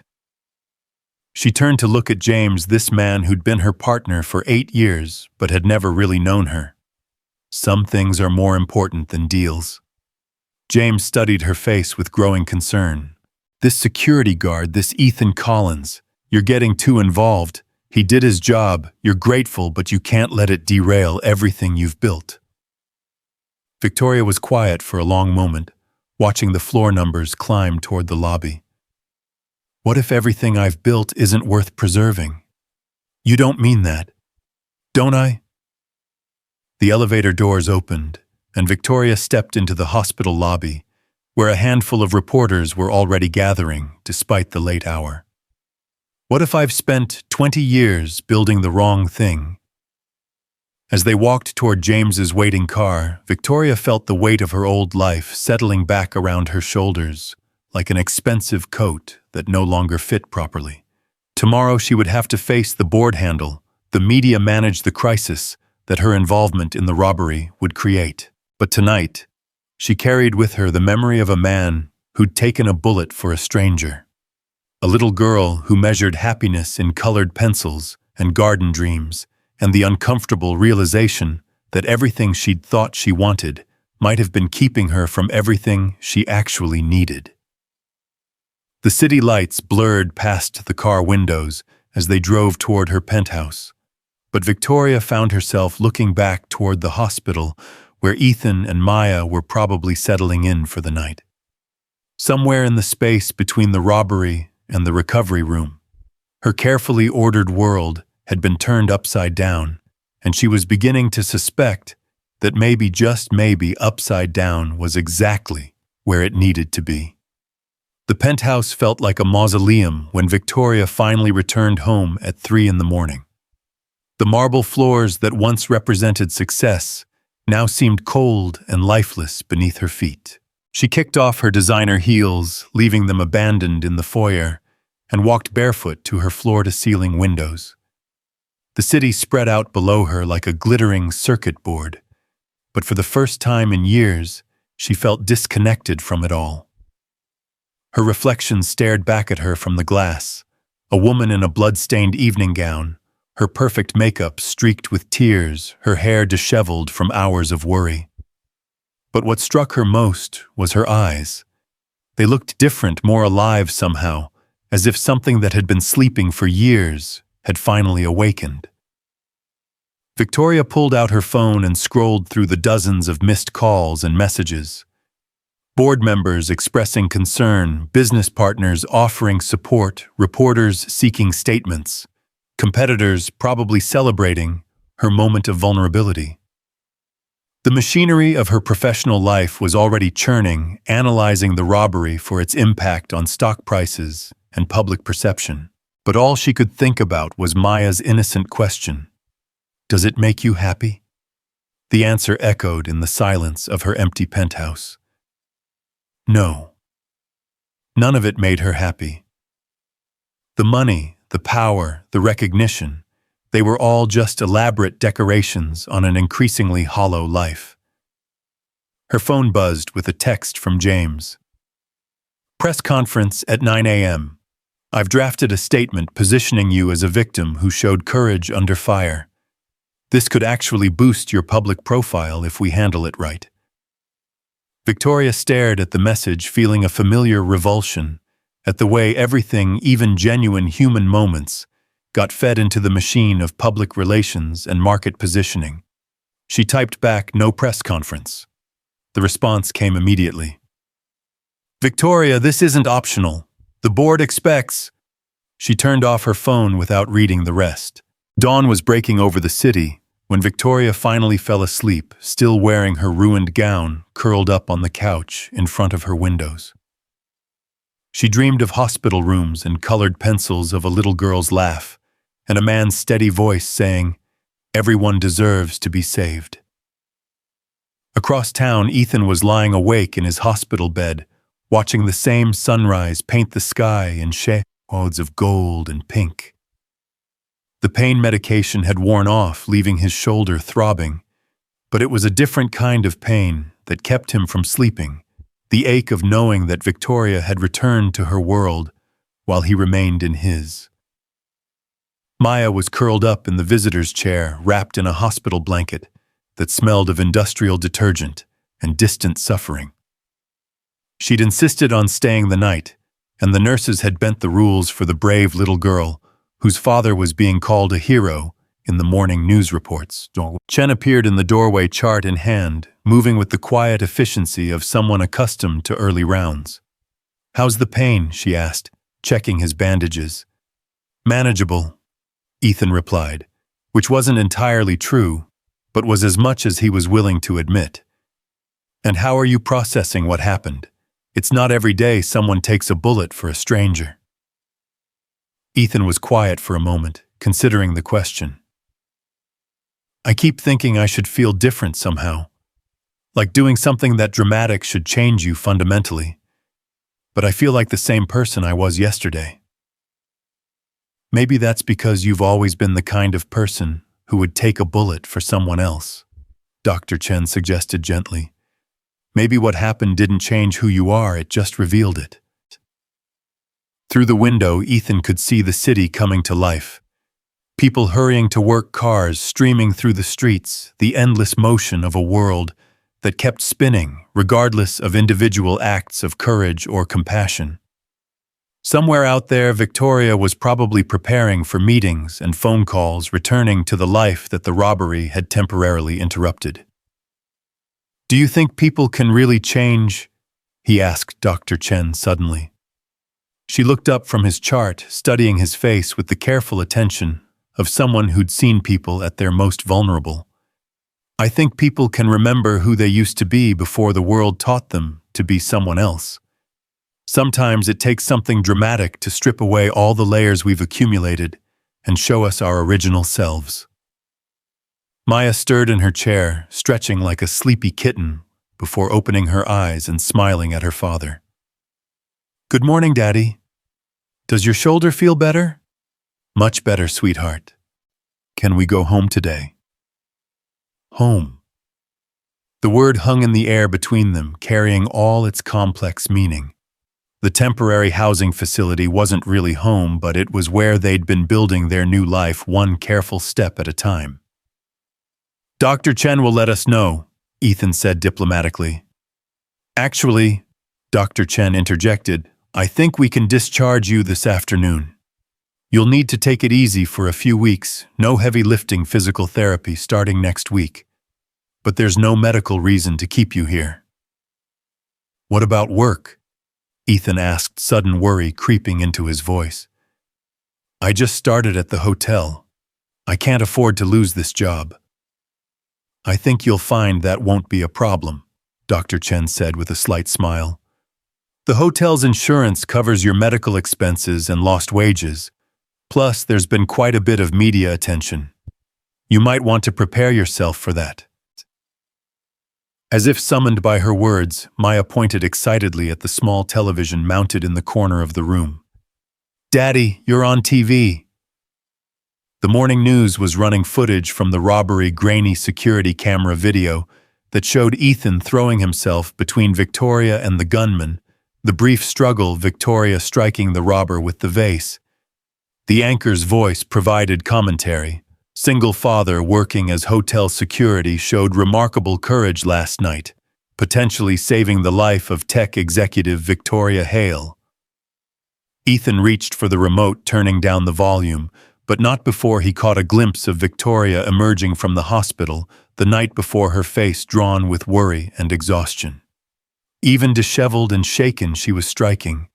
But what stayed with him was the vulnerability in her eyes, the crack in her armor that had let her humanity show through. "You're famous, Daddy," Maya said with delight. "Fame isn't always a good thing, sweetheart," Ethan replied, thinking about the reporters who would probably be waiting outside the hospital, the questions that would invade their carefully reconstructed privacy. His phone, which had been mercifully quiet throughout the night, began buzzing with calls from numbers he didn't recognize. Reporters probably, or people who wanted to turn his moment of instinct into their story. He turned it off, feeling suddenly protective of the simple life he and Maya had been building. "Mr. Collins." A young woman appeared in the doorway, notebook in hand, camera crew trailing behind her. "I'm Sarah Martinez from Channel 7 News. Could we have a moment to talk about what happened last night?" "No," Ethan said firmly. "My daughter and I value our privacy. Just a few questions about what motivated you to risk your life for Ms. Hale." I said no. Ethan's voice carried an authority that made the reporter step back. "Please leave." "Dr. Son," Chen intervened, ushering the news crew out with professional authority. "This is a medical facility, not a press conference. You'll need to leave immediately." When they were gone, Maya looked at her father with curious eyes. "Why didn't you want to talk to them, Daddy?" "Because what happened last night wasn't about getting attention or being on TV," Ethan explained gently. "It was about doing the right thing when someone needed help. And doing the right thing shouldn't be about getting credit for it. Like when you help me with my homework and don't tell everyone you're smart." Ethan smiled, marveling at his daughter's ability to cut through complexity to find simple truth. Exactly like that. Meanwhile, Victoria was facing her own media circus. She'd woken to find reporters camped outside her building, satellite trucks lined up on the street, and a stack of interview requests that Rebecca had been fielding since dawn. The Hale Tech board had called an emergency meeting, and James was in full crisis management mode. "The stock actually went up 3 points overnight," James reported, as Victoria emerged from her bedroom, dressed in her usual armor of expensive suit and perfect makeup. "The public loves a CEO who shows courage under fire. We should capitalize on this." Victoria poured herself coffee, her hands steady despite the turmoil in her chest. "Capitalize on what? A man almost died protecting me. This isn't a marketing opportunity." "Everything is a marketing opportunity if you handle it right. The narrative writes itself. Successful executive shows grace under pressure, forms unlikely bond with working-class hero. It's human interest gold." "Stop." Victoria's voice was sharp enough to cut glass. "Just stop. Ethan Collins isn't a character in our corporate story. He's a real person who has a real daughter and a real life that he's trying to rebuild. I won't let you turn his courage into our profit." James studied her face with growing concern. "Victoria, I've never seen you like this. You're letting emotion cloud your judgment." "Maybe my judgment has been clouded for years, and I'm finally seeing clearly." The board meeting was a disaster from Victoria's perspective, though the board members seemed thrilled with the positive publicity. They wanted her to do interviews, write an op-ed about workplace courage, maybe even author a book about leadership under pressure. Each suggestion made Victoria feel sicker. "With respect," she said finally, interrupting the marketing director's presentation about leveraging the incident, "I think we're missing the point." The room fell silent. Victoria rarely interrupted meetings, and when she did, it was usually to cut through inefficiency, not to question strategy. "What point is that?" asked Richard Morrison, the board chairman. "The point that there are people in our community who risk their lives for strangers, while we sit in boardrooms figuring out how to profit from their sacrifice. The point that a man who works night security for minimum wage showed more courage and character in 30 seconds than I've shown in 20 years of business." The silence stretched uncomfortably. These people knew Victoria as decisive, strategic, focused on results. This philosophical musing was foreign to them. "Victoria Tone," Morrison said carefully. "Perhaps you should take some time off. Process what you've been through. Post-traumatic stress can affect judgment." "My judgment is fine," Victoria interrupted. "What's affected is my priorities. She stood up, ignoring the surprised faces around the polished conference table. I need to think about what kind of company we want to be, what kind of legacy we want to leave. And I need to do that thinking somewhere other than this room. Victoria walked out of the meeting, leaving behind a table full of confused executives and a rapidly developing crisis of confidence in their CEO's stability. But for the first time in months, she felt like she could breathe. Instead of returning to her office, Victoria found herself driving toward the hospital. She'd told herself she was just checking on Ethan's condition, making sure he was receiving proper care. But she knew the truth was more complicated. She needed to see him again, needed to understand the man who'd changed her world in the space of a heartbeat. The media attention had found the hospital too. News vans lined the street, reporters doing live broadcasts about the hero security guard and the tech executive's narrow escape. Victoria slipped in through a side entrance using her knowledge of the building's layout from her previous visit. She found Ethan's room empty except for the lingering scent of antiseptic and the rumpled bedding that spoke of a difficult night. Panic fluttered in her chest until a nurse explained that he'd been moved to a private room for privacy. Room 414 was quieter, tucked away from the main corridor. Victoria knocked gently before entering, finding Ethan sitting up in bed while Maya worked on a new drawing at the bedside table.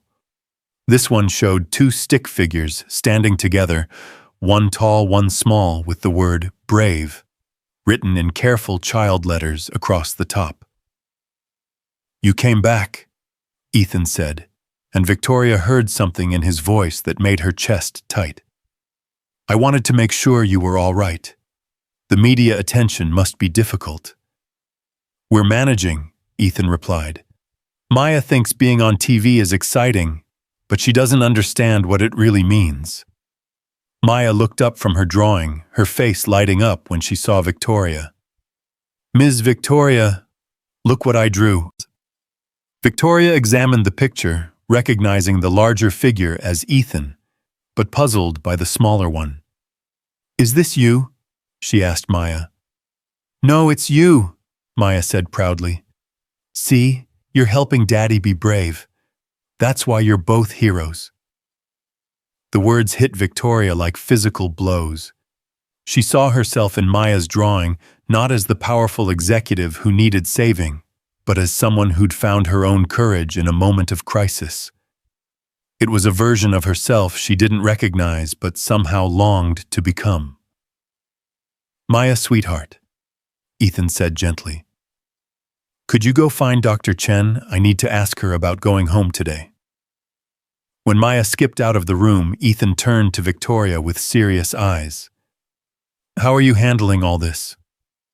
The media attention, the questions." "Honestly, I feel like I'm having an identity crisis. Yesterday, I knew exactly who I was and what I wanted. Today, I can't shake the feeling that I've been living someone else's life." Ethan nodded slowly. Sometimes it takes a shock to wake us up to who we really are underneath all the roles we play. "And who am I underneath it all?" Victoria asked, surprised by the vulnerability in her own voice. "I think you're someone who cares more than she allows herself to show. Someone who's been hurt and built walls to protect herself. Someone who's forgotten that strength comes from connection, not isolation." Victoria sank into the visitor's chair, feeling the weight of his words. "I don't know how to tear down walls I spent 20 years building." "One brick at a time," Ethan said simply, "and you don't have to do it alone." "Is that an offer?" Ethan was quiet for a long moment, studying her face. "Victoria, our worlds are very different. You have responsibilities, obligations, a life that exists at a level I can barely imagine. And I have Maya to think about, a future to rebuild with very limited resources." "But," Victoria sensed there was more, "but I also think we found each other for a reason. Maybe not to fix each other's problems, but to help each other remember what's important." Before Victoria could respond, Maya returned with Dr. Chen, who confirmed that Ethan could be discharged that afternoon. The conversation turned to practical matters, follow-up appointments, physical therapy schedules, restrictions on his activities. "What about work?" Ethan asked. "When can I return to the hotel?" Dr. Chen exchanged a glance with Victoria before answering. "Actually, Mr. Collins, there have been some developments you should know about. The hotel has put you on paid administrative leave pending a full investigation of the security protocols. It's standard procedure, but it could take several weeks." Victoria saw the worry flash across Ethan's face, the quick calculation of rent and groceries, and Maya's needs that couldn't wait for bureaucratic procedures.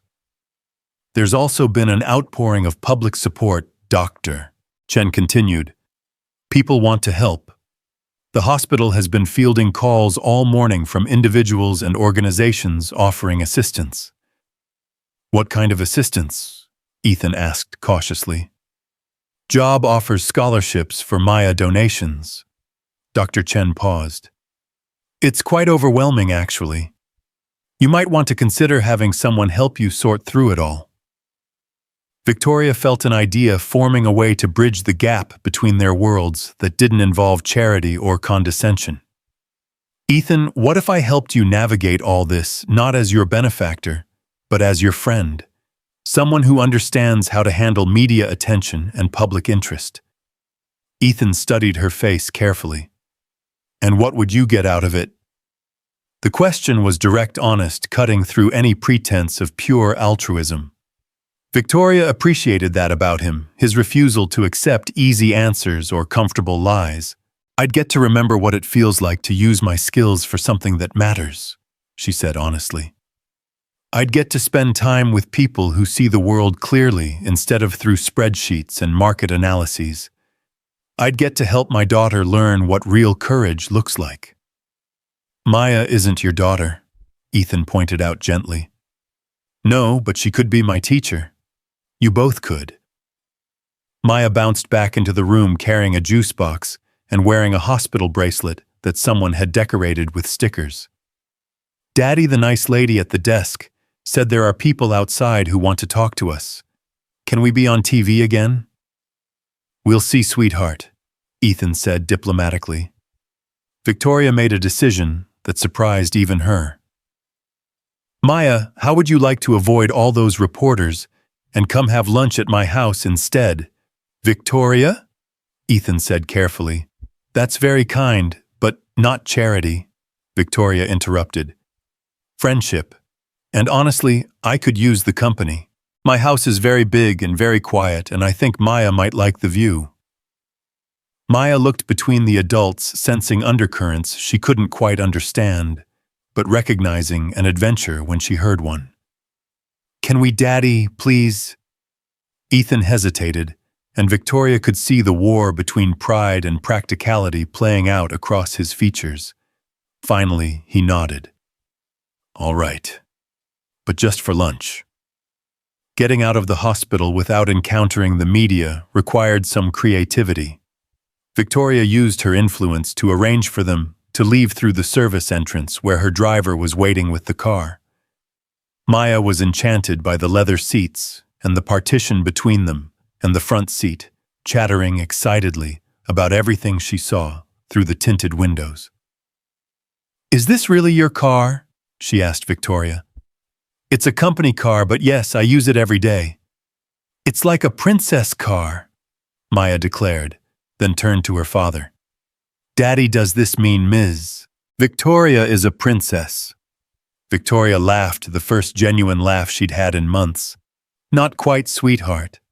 More like a businesswoman who forgot how to have fun." The penthouse elevator ride was another adventure for Maya, who pressed her nose against the glass walls as the city fell away below them. When the doors opened directly into Victoria's living space, Maya's eyes went wide with wonder. "You live in the sky," she whispered, awed. Victoria saw her home through Maya's eyes, the soaring ceilings, the wall of windows, the expensive furniture that suddenly seemed cold and uninviting. It was impressive, certainly, but it wasn't warm. It wasn't the kind of place where a child would feel comfortable drawing pictures, or a father would feel at ease telling bedtime stories. "Would you like to see the view from the terrace?" Victoria offered. They spent the afternoon on her private terrace, Maya exclaiming over every building and landmark she recognized, while Ethan sat quietly taking in the perspective that Victoria's wealth provided. The city spread out below them like a map, all connections and possibilities, but Victoria found herself focusing on her guests instead of the view.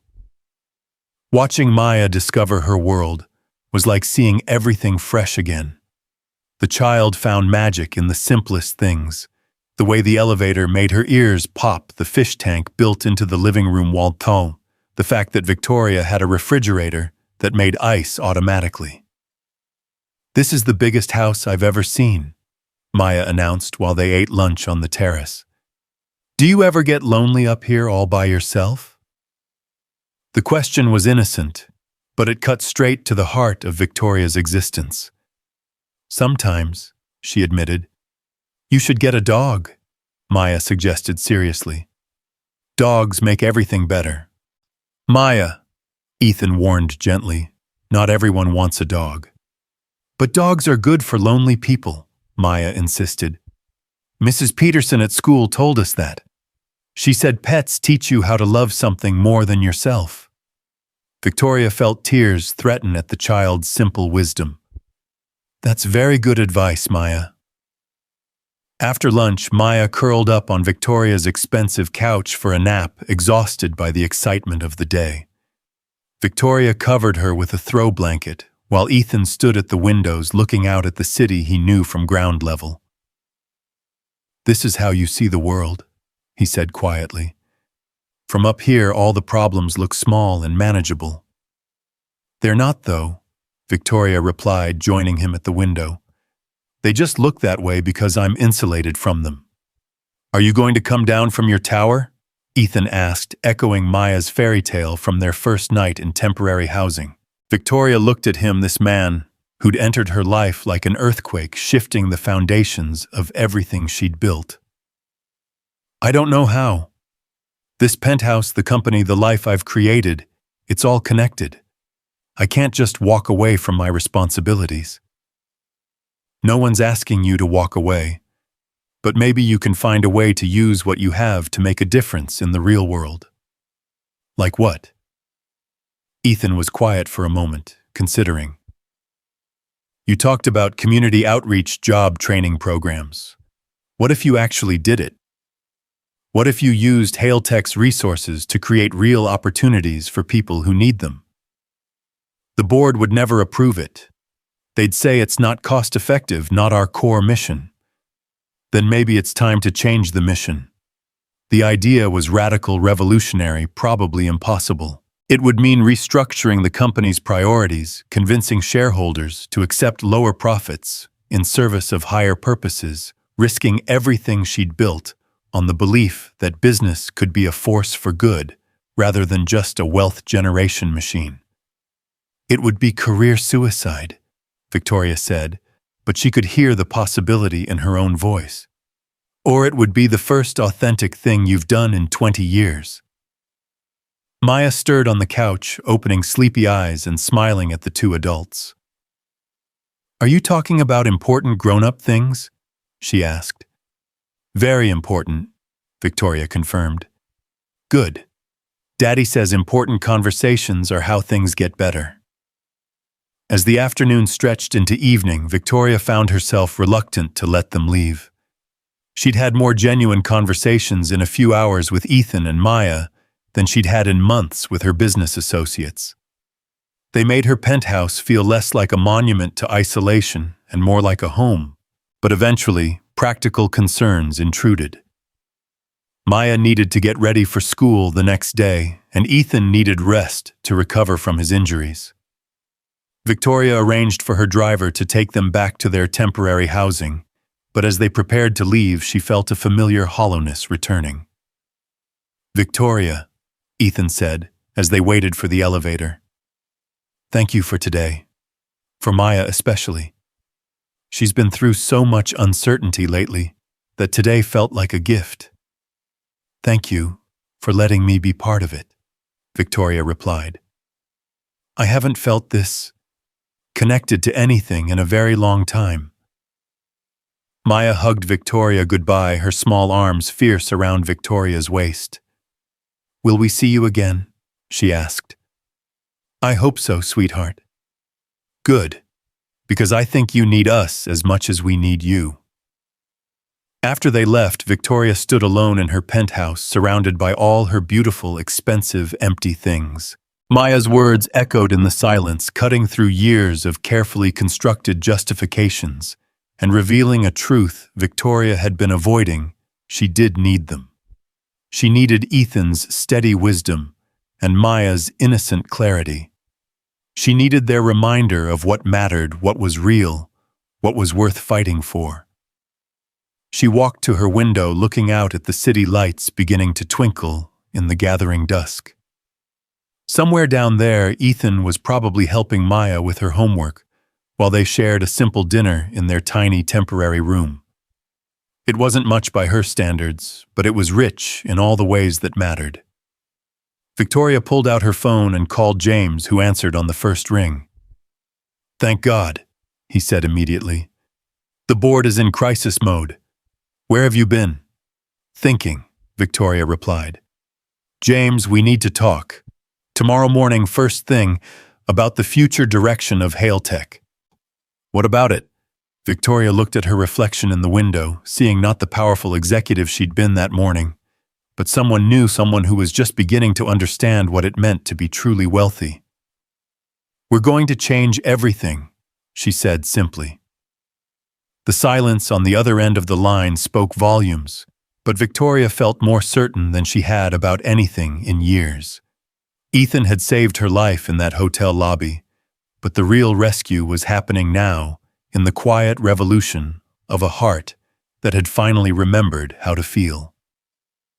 The morning meeting with James began exactly as Victoria had expected, with resistance, confusion, and barely concealed concern for her mental state. She sat across from him in her office, the same space where she'd made countless strategic decisions over the years, but everything felt different now. The view from her windows no longer represented dominance over the city below. It represented distance from the people she'd spent her career overlooking. Let me understand this correctly, James said, his voice carefully measured. You want to restructure Hale Tech as a social enterprise. You want to use 30% of our annual profits to fund job training programs, affordable housing initiatives, and community development projects. That's exactly what I want, Victoria replied calmly. The shareholders will revolt. The board will vote you out. Victoria, this isn't just radical, it's business suicide. Victoria had expected this reaction, had spent the sleepless night after Ethan and Maya's visit preparing for it. What if they don't revolt? What if there are enough people who understand that businesses have responsibilities beyond profit margins? You're talking about theory, not reality. In the real world, a security guard working for minimum wage risked his life to save mine without expecting anything in return. In the real world, a 7-year-old girl living in temporary housing has more wisdom about what makes people happy than anyone in our boardroom. Maybe it's time we learned from the real world instead of hiding from it. James leaned back in his chair, studying Victoria's face with the careful attention of someone trying to diagnose a sudden illness. This is about him, isn't it? This security guard, Ethan Collins. You're making massive corporate decisions based on a traumatic experience and some misguided sense of gratitude. This is about me finally understanding what I've been missing, Victoria corrected. And yes, Ethan and Maya helped me see it, but the emptiness was there long before I met them. I've been successful by every metric that matters to our world, but I've been failing by every metric that actually matters. And their conversation was interrupted by Rebecca's voice through the intercom. Ms. Hale, Mr. Collins is here to see you. Victoria's heart jumped unexpectedly. Send him in." Ethan entered wearing the same clothes from the hospital, his arm still in a sling, but his bearing steady and dignified. He nodded politely to James before addressing Victoria. "I'm sorry to interrupt your meeting, but I needed to talk to you about something important." James started to excuse himself, but Victoria gestured for him to stay. "What is it, Ethan?" "It's about the media attention, the donations, all the offers of help.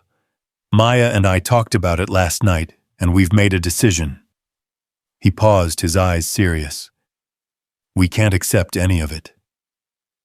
Victoria felt a sinking sensation in her chest. "Why not?" "Because it changes the meaning of what happened. What I did wasn't about getting rewarded or receiving charity. It was about doing what anyone should do when another person is in danger. If we start accepting money and gifts and opportunities because of it, then it becomes a transaction instead of what it really was." "And what was it really?" Victoria asked, though she thought she knew the answer. "It was one human being helping another, nothing more, nothing less." James cleared his throat. "Mr. Collins, I appreciate your principles, but refusing help when you clearly need it isn't noble, it's foolish. You have a daughter to think about." Ethan turned to James with the same steady dignity that had impressed Victoria from their first conversation. "I am thinking about my daughter. I'm thinking about what kind of man I want her to see when she looks at her father. I want her to see someone who helps others because it's right, not because it pays well." "And what about the people who want to help you?" Victoria asked quietly. "What about their need to do something good, to be part of something meaningful?" Ethan was quiet for a moment, considering her words. "There's a difference between helping someone and turning them into your project. I'm grateful for people's kindness, but Maya and I need to rebuild our lives with our own hands. Otherwise, we're not really living. We're just being managed." Victoria felt a sharp pain in her chest, recognizing herself in his words. Wasn't that exactly what her wealth had done to her, turned her into someone who was managed rather than someone who truly lived? "What if there was a way for people to help that didn't make you a charity case?" she asked suddenly. "What if instead of giving you things, they gave you opportunities to earn what you need?" "What do you mean?" Victoria looked at James, seeing his expression of growing alarm, then back at Ethan. "What if Hale Tech created a job training program, not just for you, but for people in situations like yours? Real jobs with real wages, not charity positions but actual careers with advancement opportunities." "Victoria," James warned, "we've discussed this." "What kind of jobs?" Ethan asked, ignoring James's interruption. "Technology support, data analysis, system administration. The kinds of skills that can provide real stability, real futures. We'd provide the training, the equipment, the support, but you'd earn everything through your own efforts."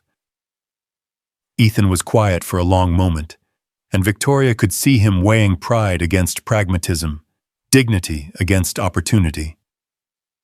"How many people?" he asked finally. "How many do you think need it?" "In this city, thousands.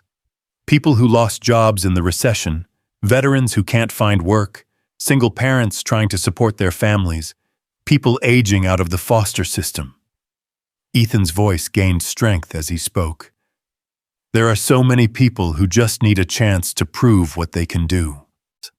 Victoria felt something electric running through her veins, a sensation she hadn't experienced since the early days of building Hale Tech, the thrill of creating something that mattered.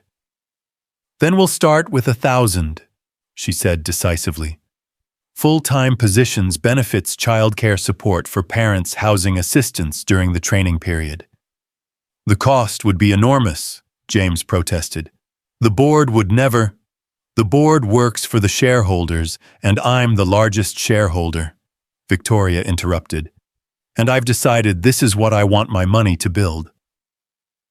Over the following weeks, Victoria threw herself into the project with the same intensity she'd once reserved for acquisitions and market expansion. She worked 18-hour days, but instead of feeling drained, she felt energized in ways she'd forgotten were possible. The board fought her as expected. 3 members resigned in protest, calling her decision fiscally irresponsible and dangerously idealistic. The business press was divided. Some called her transformation, inspiring others suggested she was having a breakdown. Stock prices fluctuated wildly as investors tried to decide whether Hale-Tech's new direction represented visionary leadership or corporate suicide.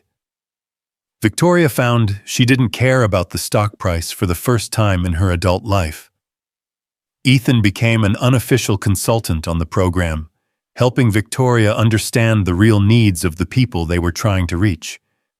His insight proved invaluable. He knew which barriers were real and which were just assumptions, which approaches would be seen as patronizing, and which would be embraced as genuine opportunities. The hardest part isn't the job training, he explained during one of their planning sessions. It's helping people believe they deserve better than they've had. When you've been knocked down enough times, you start to think staying down is safer than risking another fall.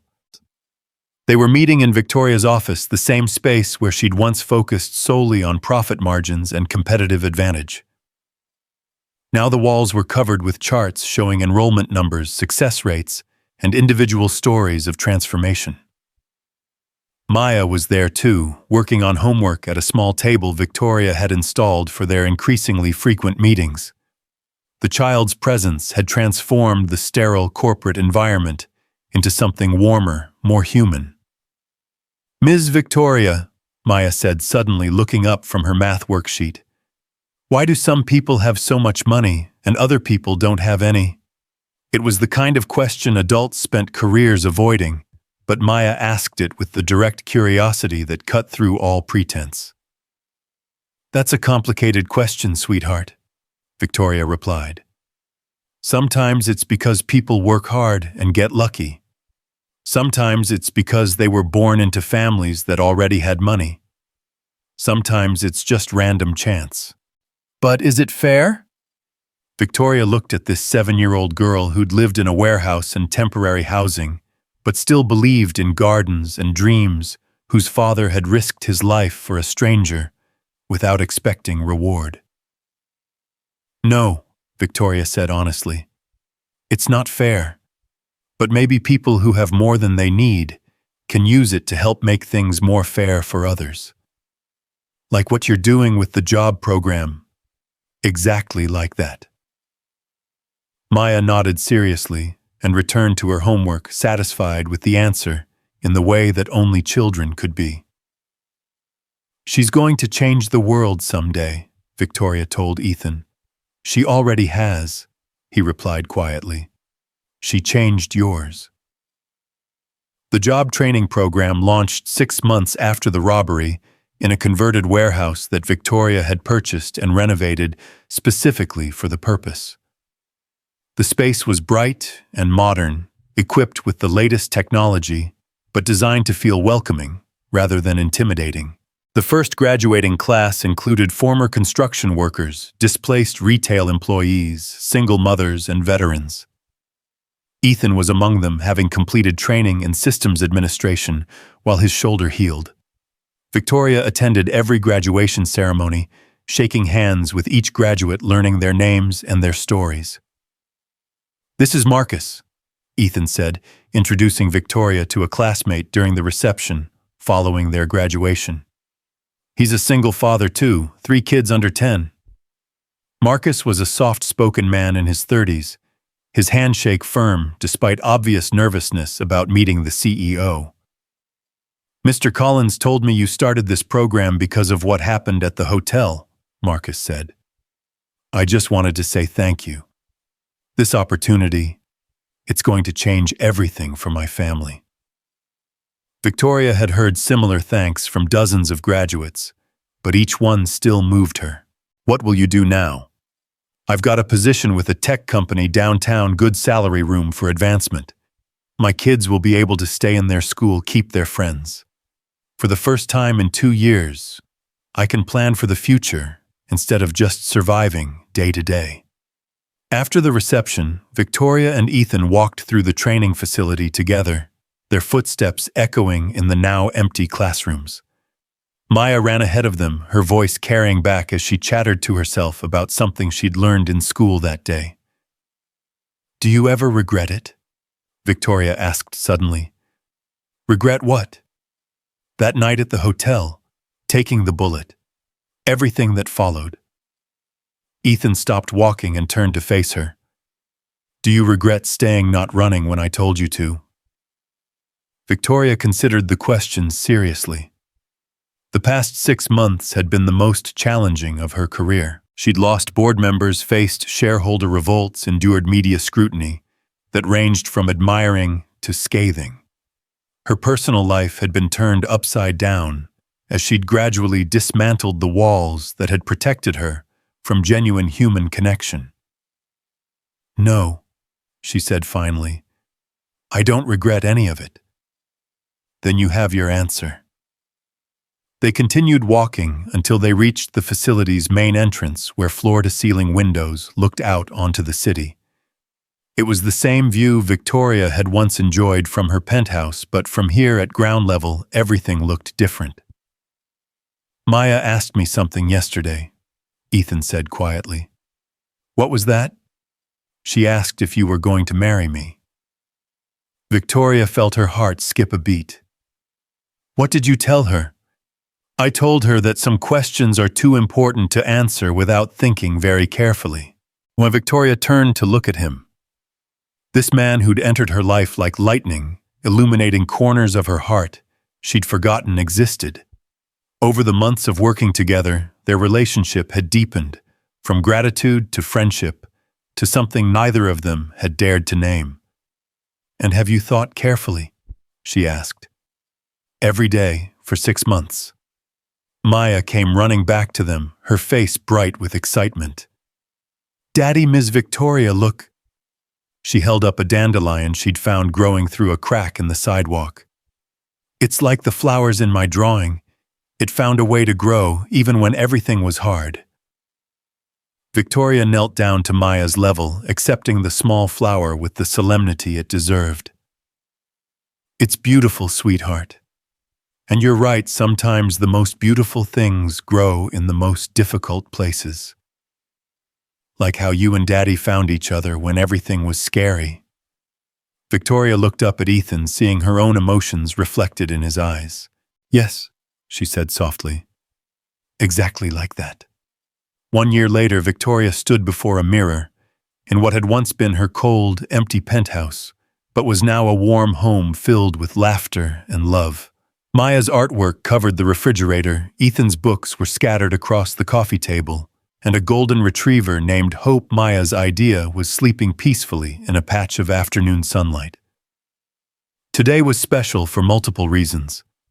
Hale Tech's job training program was being featured in a national business magazine as a model for corporate social responsibility. The company's stock price had not only recovered, but reached new highs as investors realized that purpose-driven business could be more profitable than traditional models. But more importantly, today, Victoria was marrying the man who'd saved her in more ways than she could count. "You look beautiful, Ms. Victoria," Maya said, adjusting the simple wildflower crown they'd made together that morning. Victoria wore not an expensive designer gown, but a simple white dress that Maya had helped her choose. "Thank you, sweetheart. Are you ready to be my maid of honor?" "I've been ready forever," Maya replied seriously. "Daddy says you've been part of our family since that first night at the hospital." The wedding was small, held in the community garden they'd built next to the job training facility. The guests included program graduates, Hale Tech employees, and the handful of board members who'd supported Victoria's transformation of the company. Dr. Chen was there, beaming with pride at how far her patients had come. Even Rebecca had tears in her eyes as she watched her formerly remote boss exchange vows with the man who'd taught her how to feel again. "Ethan." Victoria said, her voice steady despite the tears streaming down her face. You saved my life that night at the hotel, but you did something even more important. You saved my soul. You showed me that real wealth isn't measured in dollars or stock options, but in love, in connection, in the courage to risk everything for what matters most." Ethan's voice was equally steady as he replied, "Victoria, you taught me that it's possible to rebuild not just a life, but a purpose. You showed me that one person's courage to change can transform not just themselves, but everyone around them. You proved that love can grow anywhere, even in the hardest places." When they kissed, Maya cheered louder than anyone, her voice carrying pure joy across the garden, where dozens of flowers bloomed in defiance of the urban concrete surrounding them. At the reception, which was held in the same training facility where they'd worked side by side for months, James raised a toast that surprised everyone, including Victoria.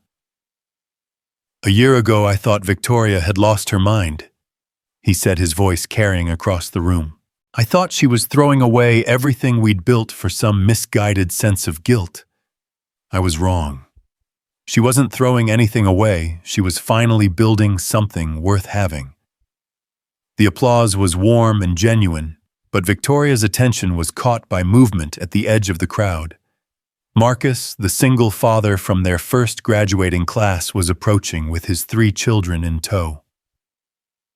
Mrs. Collins," he said with a shy smile. "I wanted to thank you again, and to tell you something important."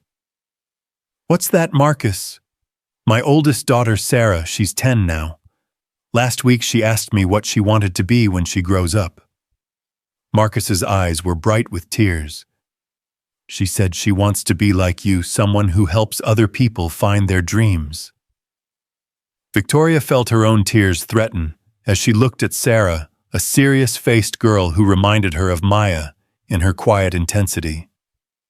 "That's a wonderful dream," Victoria told Sarah, "and I think you're exactly the right person to make it come true." As the evening wore on, Victoria found herself standing in the garden again, watching Ethan teach a group of children, including Maya, how to identify different flowers by their leaves. His shoulder had healed completely, but he moved with the same careful grace that had first caught her attention in the hotel lobby. "Having second thoughts?" Dr. Chen asked, approaching with 2 glasses of champagne. "About the marriage, never." Victoria accepted the champagne gratefully. "About everything else, every day." "But you keep going anyway."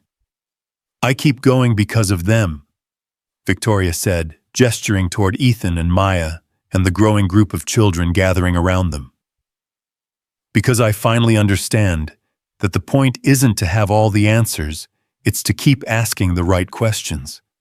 "And what are the right questions?" Victoria was quiet for a moment, thinking about the journey that had brought her from that sterile penthouse to this blooming garden, from isolation to connection, from success to significance. How can I help? How can I love better? How can I use what I have to make sure other people get what they need? She paused, watching Maya demonstrate the proper way to plant sunflower seeds. And maybe most importantly, what kind of world am I leaving for the children? Dr. Chen raised her glass. "To right questions. And to the courage to seek the answers," Victoria replied. As the sun set over the city, painting the sky in shades of gold and pink, Victoria Collins, she'd legally changed her name that morning, stood surrounded by the community they'd built together. The job training program had expanded to 3 locations with plans for 5 more. Haletech's stock price was higher than ever, proving that doing good and doing well weren't mutually exclusive. But more than any of that, Victoria had something she'd never thought possible: a family, a purpose, and a love that had grown from the most unlikely beginning. Maya ran over and grabbed Victoria's hand, her face glowing with excitement.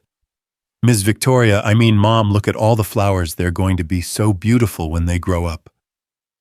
"Just like you, sweetheart," Victoria replied, squeezing the small hand in hers. "And just like you, too," Maya said seriously. Daddy says you were like a seed that forgot how to grow until we helped remind you." Victoria looked over at her husband. The words still felt new and wonderful, who was watching them with the quiet smile she'd grown to love more than any business triumph she'd ever achieved. "I think you're right," she told Maya. "Sometimes we all need reminding that we're capable of more beautiful things than we imagined." As the evening stars began to appear in the darkening sky, the Collins family walked home together, their shadows intertwining on the sidewalk behind them. Victoria's penthouse had been transformed into a real home, but the most important transformation had been in Victoria herself. She had learned that true wealth wasn't about having enough money to buy anything you wanted. It was about having enough love to give more than you kept. She had discovered that real security didn't come from building walls to keep people out, but from building bridges to bring them in. And she had finally understood that the most valuable thing she could leave behind wasn't a business empire or a stock portfolio, but a legacy of lives changed, dreams fulfilled, and love multiplied. 3 years later, the Hale Tech Foundation had helped over 5,000 people find new careers and rebuild their lives. Victoria had written a book about the experience, donating all proceeds to expand the program nationwide. Maya had started a children's garden club that taught other kids about growing things in difficult places. And every night, when Victoria tucked Maya into bed in the room they'd designed together, painted sunny yellow with a border of hand-painted flowers, she would remember that first desperate night when she'd seen a man carrying his sick child through the rain. "Tell me the story again," Maya would always ask. "About how you and Daddy found each other." "Once upon a time," Victoria would begin, "there was a princess who lived in a tall tower high above all the troubles of the world. She thought she was safe there, but she was really just alone. And there was a brave knight who had lost everything but never lost hope, who carried his most precious treasure with him wherever he went. And then they saved each other," Maya would finish sleepily. "And then they saved each other," Victoria would agree, kissing her daughter's forehead. "And they all lived bravely ever after." Because that was the truth, Victoria had learned not that life would be easy or perfect, but that it could be meaningful. Not that they would never face challenges again, but that they would face them together. Not that money didn't matter, but that it mattered most when it was used to lift others up. As she turned off Maya's bedroom light and walked down the hallway toward the room she shared with Ethan, Victoria could see the city lights twinkling below their windows. Somewhere out there in shelters and temporary housing, and on dangerous streets, there were other people fighting their own battles, carrying their own precious burdens, hoping for their own chances at redemption. Tomorrow, the Hale Tech Foundation would reach out to more of them. Tomorrow, there would be new graduates walking across stages to receive certificates that represented not just job training, but renewed hope. Tomorrow, Maya would plant more seeds in their ever-expanding garden. But tonight, Victoria Collins fell asleep in the arms of the man who'd taught her that the greatest courage wasn't in taking risks with money or market position, but in risking your heart for another human being. And in her dreams, she saw not boardrooms and profit margins, but dandelions growing through concrete, flowers blooming in impossible places, and the endless possibility of love taking root wherever it was planted with intention and watered with hope. The poor single father had indeed saved the CEO that night at the Meridian Hotel, but what no one could have predicted was how completely she would save him in return, and how together they would save so many others, proving that the most powerful force in the world wasn't wealth or status or success. It was the simple revolutionary act of one human being choosing to see another as worthy of love.